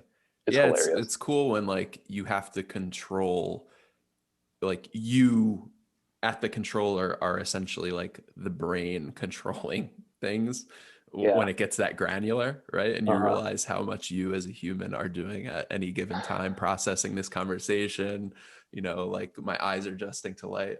I don't know. Hmm. I like when random things make me think about, you know, things in a different way, even if it's Yeah, not intentional. it's good stuff. But I think I just gave you insight into my randomness. Yeah, dude. That's what's up. That's cool. I'm curious about like getting your music out there, and I'm not an audiophile, as I mentioned. So, I've dabbled on SoundCloud to hear specific artists, or I've dabbled on Bandcamp a little bit more for like vaporwave artists and to discover and, also give some funds to people who I listen to a lot on YouTube, recognizing that they're putting out their music there for donation or for sale. So as a music creator, I'm curious, like the avenues available to you for distribution and how you arrived at your own personal strategy for, getting an audience, but also, putting an album out there. Right. And Yeah, that's and a I would good say question. I looked for you on Spotify as SpaceCastle, and I didn't see you there. But I know that you are on Bandcamp, so anybody looking for your 16-bit music can find you on Bandcamp as SpaceCastle with no space in between space and castle. Correct. But yeah, I'm wondering about your strategy and just distribution as things are evolving for Yeah, content producers. I love Bandcamp. I feel like that's probably one of the best platforms out there that you don't have to create yourself. They take 15% off the top of all sales, and that's it, which is pretty astounding for the music industry these days. So, as far as my game audio music, once games become finished and I start releasing the original soundtracks for them, they're all going to be released on Bandcamp. And as far as income, that's a tertiary goal. That's the byproduct of getting gigs with developers. I'm mainly focused on that as my stream of revenue, getting paid to work for people on games. Awesome. Eventually, I'm going to be doing a few music packs and sound effect packs that are royalty free at a pretty cheap price. I'll venture into that a little bit. I haven't tried that avenue out yet because Yeah, there's a let lot. me know because I would love to check them out and see if they would apply to any video projects I'm working on. Absolutely. Yeah. Yeah. But yeah, to answer your question, I'm just focused on actually working with developers, and then, if depending on the game's success, we'll see how well soundtracks sell. So Yeah. And then in terms of like, I'm not super familiar with, for example, SoundCloud, but, um, why do you like and prefer Bandcamp if not only because their rate is transparent and pretty flat and low, yeah, but, comparing the other platforms, do you have, yeah. you know, does it make sense to put your music on multiple platforms? Is it better in your view to just stick to one? And what are the strengths or why maybe you don't like the other forms of distribution? Right. So SoundCloud is very useful if to put stuff like that's in progress or stuff you want to show off just for the sake of showing off. And they're putting SoundCloud links in your website is super easy. They always work really well. They look good. So yeah, like if, for example, if you're out there putting stuff out and showing off your process, you have a video that you make of one of your songs put together with whatever you decide to make it with, and then in your description you can be like, listen to the full track on SoundCloud, and then people can just go listen to it and be like, oh, this is awesome, you know what I mean? Whereas Bandcamp is like, that's how you get paid. That's where you want to funnel people when you want to sell something, because you can stream stuff from the Bandcamp page, but it's a little bit fussy to get the players to work in like your website and stuff like that, and they limit how many times you can stream something just to get people to buy your stuff. So yeah, And is that showing. something you set as the creator? Like, this song only let a person listen to it one time a week, or like I actually don't think you have control over that. That's just built into the flat Bandcamp standard? platform. Yeah. I'm pretty sure. Yeah. And even I'll say as a listener of music, when I've listened to tracks and then I go to click on it and it says like, oh, it just doesn't play or tells me that I listened to it too much. It's good for me because then it triggers me to say like, oh, I listened to this a lot. Maybe I should fund this dude. And because I obviously love what he's doing. So, Exactly. from the audience side, I appreciate it too, because it's kind of a honesty gut check. Like, Yeah. And those streaming services are awesome. They have such a huge reach, and it makes it so easy to access your music, But like, I just got my first streaming service check in the mail from my band for the year 2020, and I made $23. So it's like, yeah, that sucks. That really sucks. I don't know how many stream. That's like an insane amount of streams to make that amount of money too. So it's like, cool. A which lot of people. platform is that from? So that's like all of them. I go through like CD Baby, and they put you on everything: Spotify, Apple Music, and all these other streaming platforms I haven't even heard of. It's all, they give you access to all of them pretty much. Right. Yeah. Yeah. Even hosting a podcast, it's easier to use. I mean, you basically pay for a host who then each host has a different way of distributing to each of the places where people may listen Right. to your podcast, Spotify, iTunes, Google Play, etc. Yeah. So yeah, it's a evolving landscape, I think, to navigate for content producers to know the best strategy for generating revenue. And also, I mean, the first step, right, is garnering the audience. So what's your strategy for your band to garner an audience and get the ears who would be most interested in listening to you guys? Because I mean, that's the hardest part I find with everybody I speak with on this podcast. Is like, have this awesome project, how do I get it in front of the people who are going to enjoy it most? Right. Um, well, I had been working on that band and releasing for that band for a couple of years prior to 2020. And I was like, I finally got all the band members in place, all the music recorded, everything, got all the pieces in place. And I was like, all right, we're going to launch. And I released our first album on March 10th. And then the world shut down next week. God damn it. So it's just, ugh. But basically, we're just trying to put out as much content as we can, as much new music as we can. And it's been a bit on the back burner, just because my guys still aren't really comfortable with playing live yet. So, and I feel the same way. So we're just kind of waiting.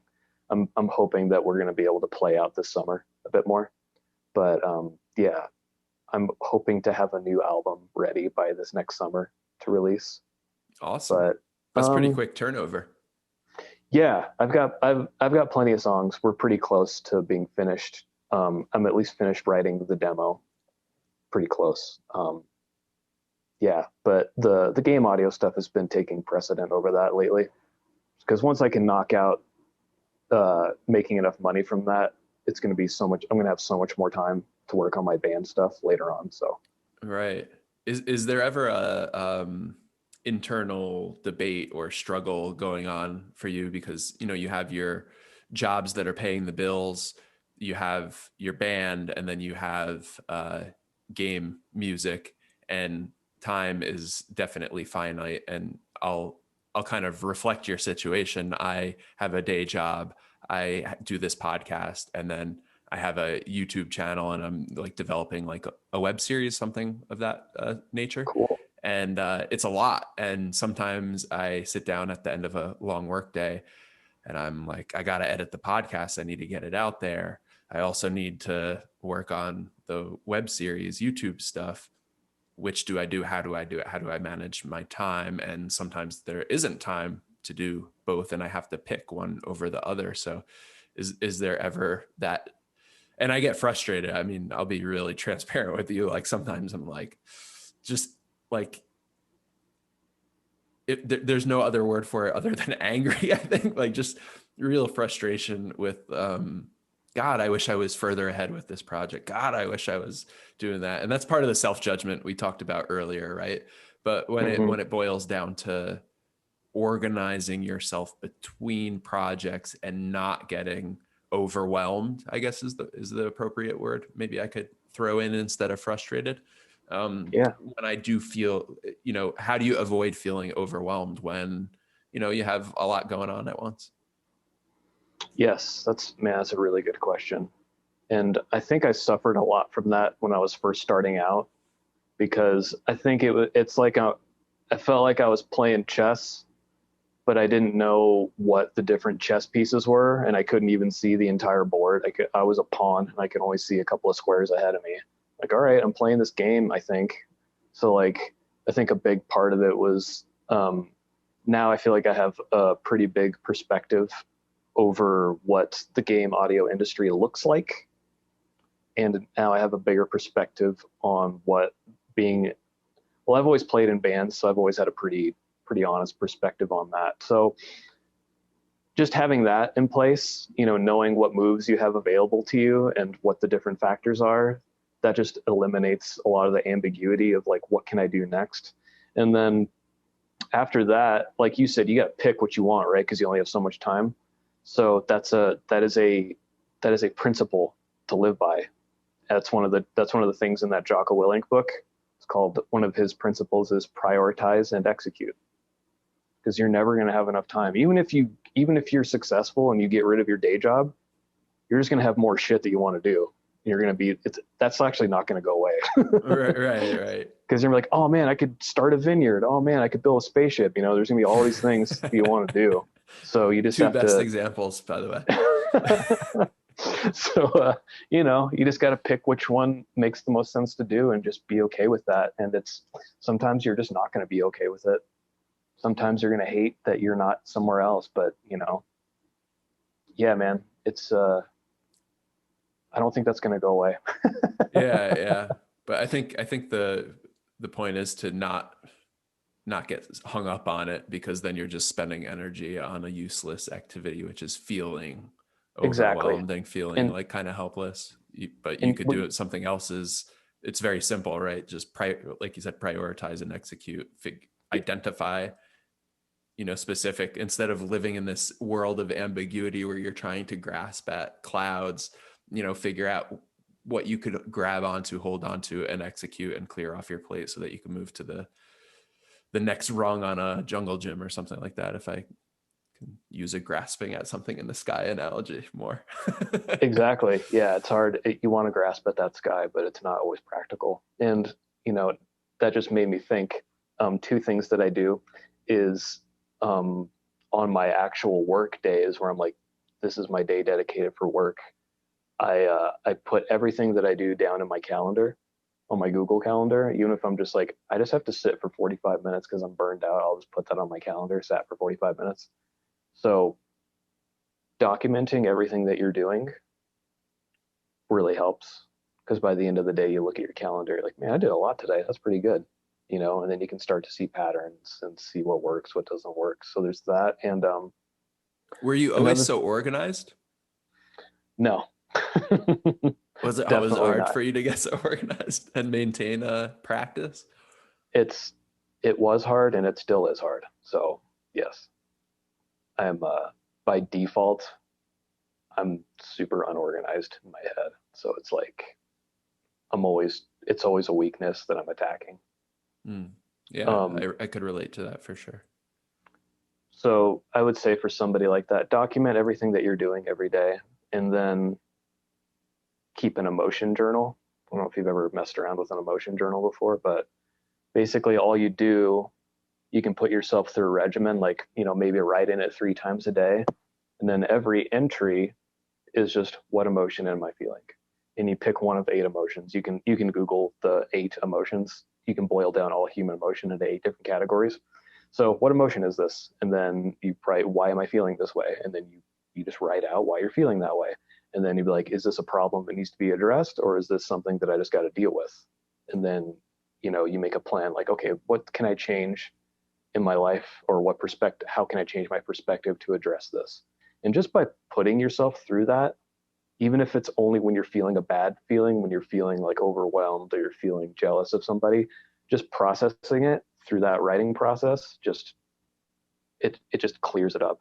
Because Mm. I go through life not checking my emotions, and I go through life not checking issues going on with my body. If I'm sore or something, I'm really good at just ignoring all that until it's too late. You and So I both, yeah.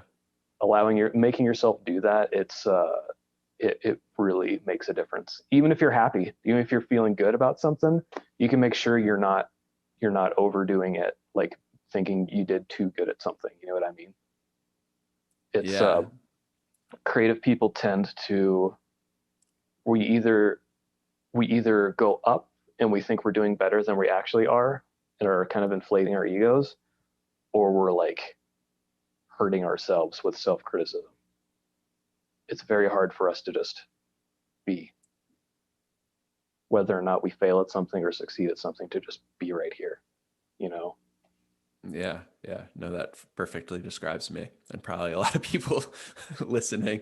Because it's really easy to tell when you're doing bad, when you're beating yourself up, for me. But that feeling a little too good about yourself, thinking, getting a little too big headed, that often goes unchecked for me. So Mm. considering that, writing down when I'm feeling a little too good about myself tends to help me out a little bit. Yeah, yeah, interesting. I've done similar practice. So what I do specifically is not all the time, but with good enough consistency that I could say it here that I do it. I do something akin to morning pages.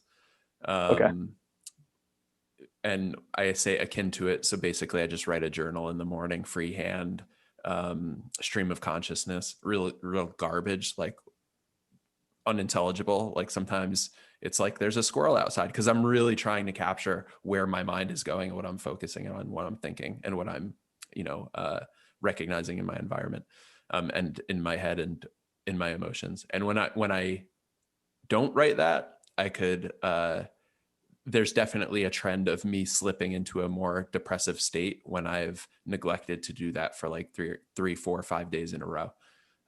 So it's definitely I mean, might be correlational, but it's a very strong correlation in my experience between writing that and having a better check on myself.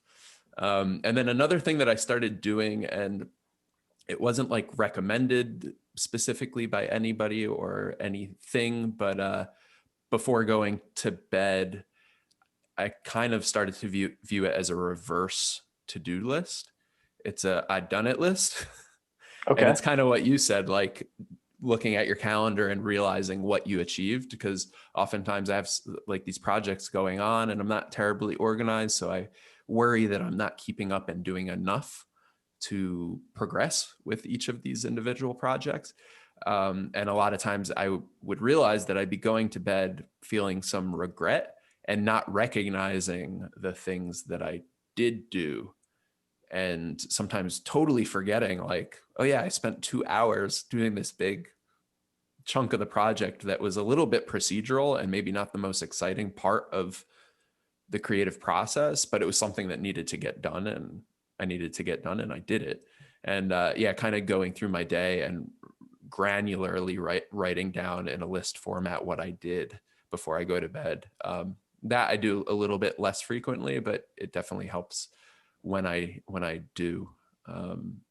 So yeah, anybody listening out there. And then I also try to have rolling to-do lists so that at least I capture ideas that I think I need to do to accomplish, a project. Like there might be steps that I take for granted or I forget that I need to do to complete a project that I should capture when I think of them. So I have a to-do list on my phone that is, I generate in the Todoist app, and Oh, basically okay. just have a ongoing trail of things I think I need to achieve.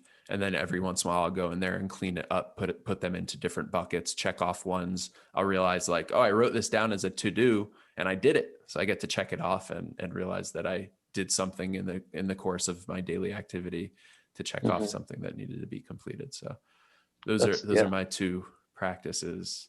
that's so important. And even just as a practice, because it's so easy at the end of the day, be like, I'm done, no more thinking, Yeah. instead of like, review what you did. Yeah, man, those morning pages, that's a real good. I think everybody should at least go through that for a couple of months. Yeah. Do you do that with I any used consistent? I used to sometimes, if I'm struggling with lyric ideas for songs, I'll just free write 3 entire pages. It's like, man, you never know what's going to come out when you do that. Especially if you haven't done it in a while. You're like, what? Do What you was I try thinking to about? is it really stream of consciousness, or do you try to Yeah, like have a idea that you're, riffing on or using as a starting point? both. It'll be like stream of consciousness, or maybe I'll start trying to write about something that I want to write about, and then it just reverts to stream of consciousness, and then all this crazy just imagery shit just starts coming out that doesn't make any sense. But I'm like, this is cool. This sounds cool. I can use this. You know, Yeah, yeah. I'm pretty visual, like subconscious oriented type person. So there's always it's always a visualization of some sort that comes through. I don't even know. I haven't done it in a while. I should do it some more. I haven't thought about that. Yeah, yeah. I've described it as kind of unpacking things that I've like. I mean, think of it as baggage, like unpacking baggage that was weighing me down and cluttering my headspace, even if just in the corner of a proverbial room. Yeah. Unpacking it and then deciding whether it gets thrown away or organized in a more clean fashion, Yeah. productive fashion. Fold the t-shirts instead of stuffing them into the drawer. Yeah. I like that. Yeah, yeah, that's cool. Um, nice, man. Well, I don't have any other specific questions, but is there anything else you want to discuss or relate on? I mean, throw out a topic idea, riff on it a little while, or I could let you go. Well, I wrote down a couple of things, but I covered all of them. So, I think I'm good as far as creative process goes. I knew that was going to be a huge thing to cover a lot of areas, but I think I've covered everything that I really wanted to share with you. So I think I'm good, man.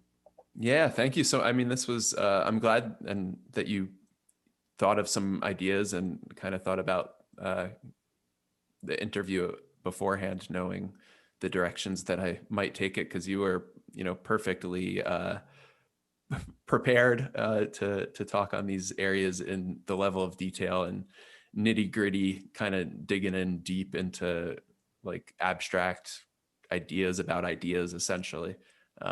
Sometimes it's not the easiest stuff to talk about, but I'm super satisfied with what we covered and how deep we dug. And it's hard to stay on the same wavelength sometime when you're talking in abstractions. And yeah, I appreciate that that you hung on there with me and were able to give me really awesome answers and insights into your personal. It's also personal, right? Like digging down, like, oh man, sometimes I judge myself too hard. Like not a lot of people are open to sharing that. So I really appreciate your willingness to do so. Absolutely. This is a really cool podcast you got going on, man. Really appreciate you having me on. Good. Oh, Easy, super easy. So thanks for that. Oh, my pleasure. That's what it's all about, is making a new friend, right? So yeah, thank you again for joining me. If you have something to talk about in the future, let me know. We'll have you on it again. And until then, everybody should check out SpaceCastle with no space in between on Bandcamp to see Nathaniel's music there. And then go support Irena Genesis Metal Fury by White Ninja Studio on Kickstarter. I think it still has like 20 some odd days left. Like it's not too deep into, it's not too close to the end of the campaign, if I remember correctly. Let's see, I might have it here. Yeah. We reached our goal on day 6, which is super awesome. So that's not to say we still don't have physical cartridges and different merch packs to sell. So there's still stuff available if anybody wants to participate. Yeah, 23 days to go. And I mean, I think I speak for all Kickstarter projects. If they get more money, they could just do more with it to deliver an even better finished product. Absolutely. Yeah.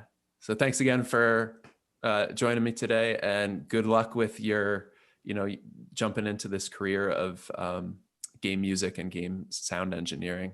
We really look forward to tracking your progress, and also give a shout out to your band one more time so people could find you. Yeah, absolutely. Falcon Haptics, Haptics at falconhaptics.bandcamp.com for that. Awesome. All right, Thanks Nathaniel. A lot, Kevin. Yeah, have a great Sunday, and until next time, enjoy your random. All right, man. Thank you.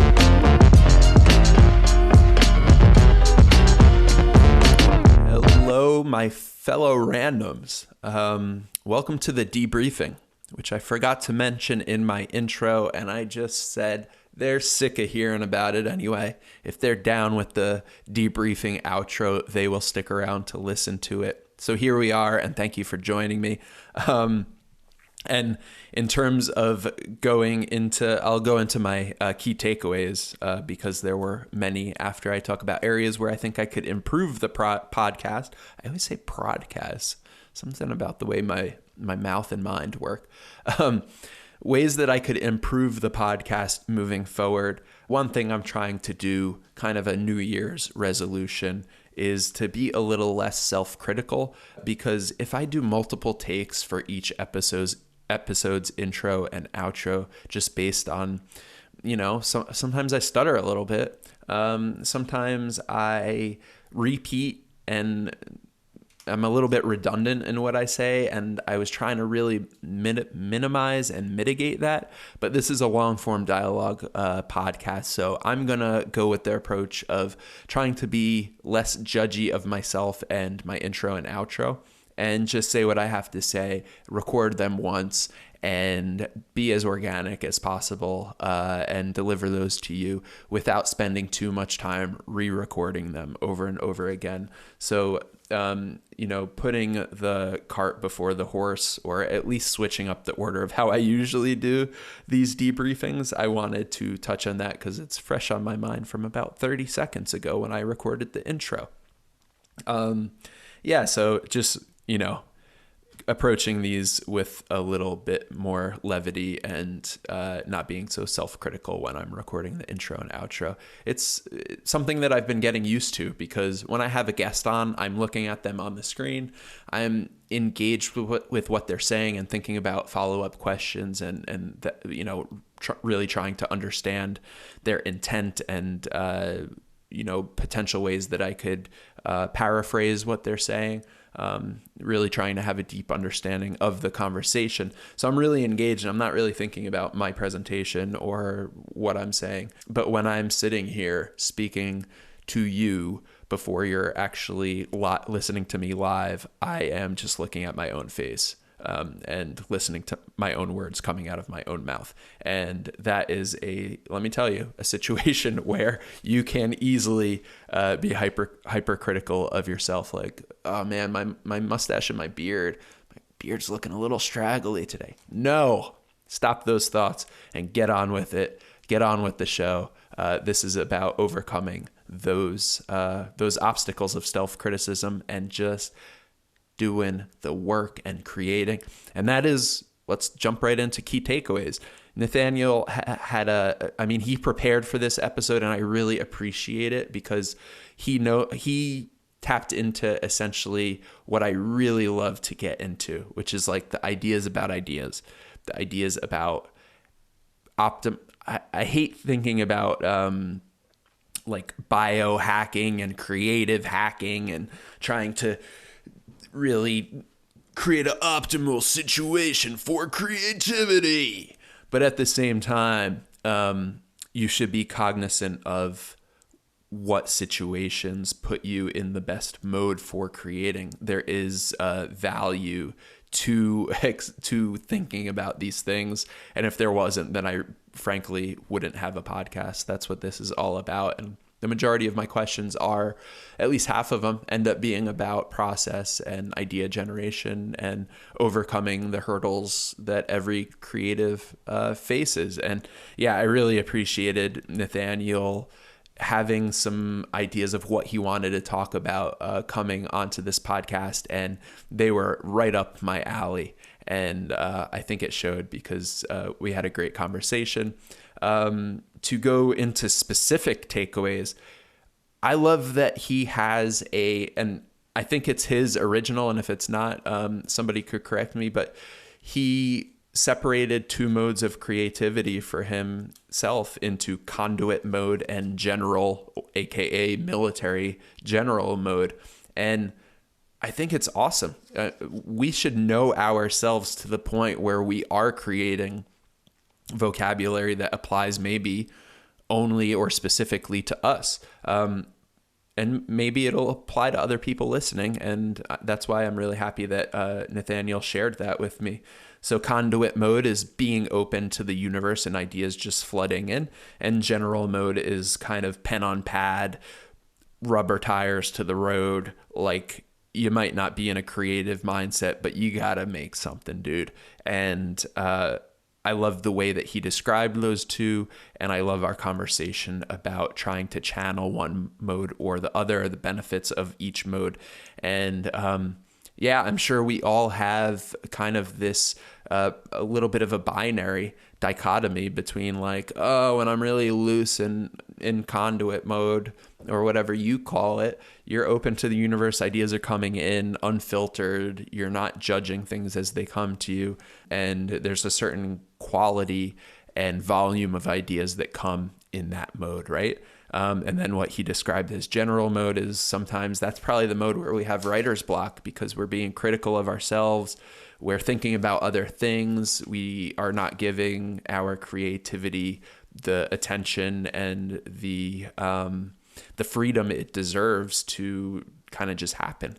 And in that mode, you just got to power through and do what you need to do to create. And I think a lot of books and a lot of creativity gurus and creatives in general realize the value now in you have to get, if you're going to say you're writing a story and you have kind of writer's block, just write 3 ideas like Nathaniel said, and they're going to be shitty. They're going to be some shitty ideas, but you need to get past that and just keep putting the pen to pad, and wait until you strike a note that you can actually have something of the quality that you're looking for. And maybe even that third idea is pretty crappy, but there might be a gem hidden in it. So, one of the themes that's reoccurring over all of my conversations is You're never going to make something without making something.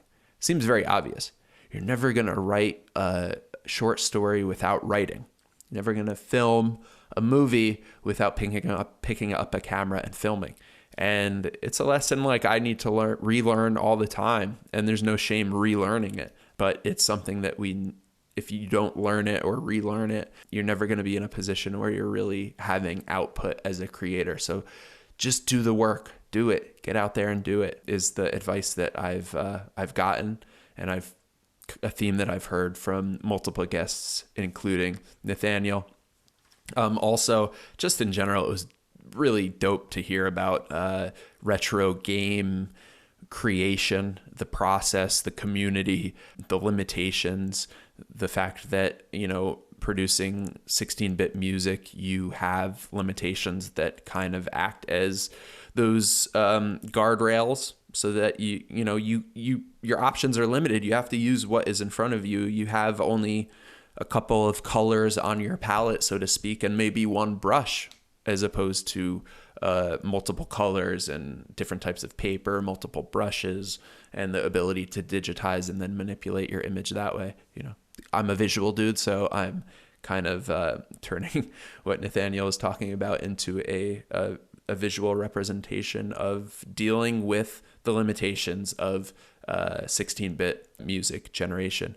And it's really interesting to know that the situation and the circumstances are different for each system that you might produce music for. I found that really fascinating. And this is definitely an area I'm going to seek guests, creatives in the future, because it's fascinating, not only from a creative standpoint, but also from a technical standpoint, kind of where creativity and technology start to overlap a little bit, are areas that the process becomes really fascinating, I think. Even, I have a Wacom right here looking at that and thinking about different approaches to creating digital images. How many layers do you use? What do you use a layer for? So these are the things that I hope to explore over the course of the first season of this podcast, the first full season of this podcast. Thank you for hanging on with me here and listening to this little spiel and the episode as a whole. I hope that you enjoyed it. If you did, please do subscribe. And, you got to say these things, because if I don't say it, you might forget. You might want to do it and just not be prompted to do it. So I'm prompting you. Please share. Sharing goes a long way in helping us spread the word about What's Your Random. And my goal is to have the voice of my guests reach the ears of other creatives, and you have the power to help me do that. And I sincerely appreciate if you do. So thank you for that. And until next time, enjoy the random.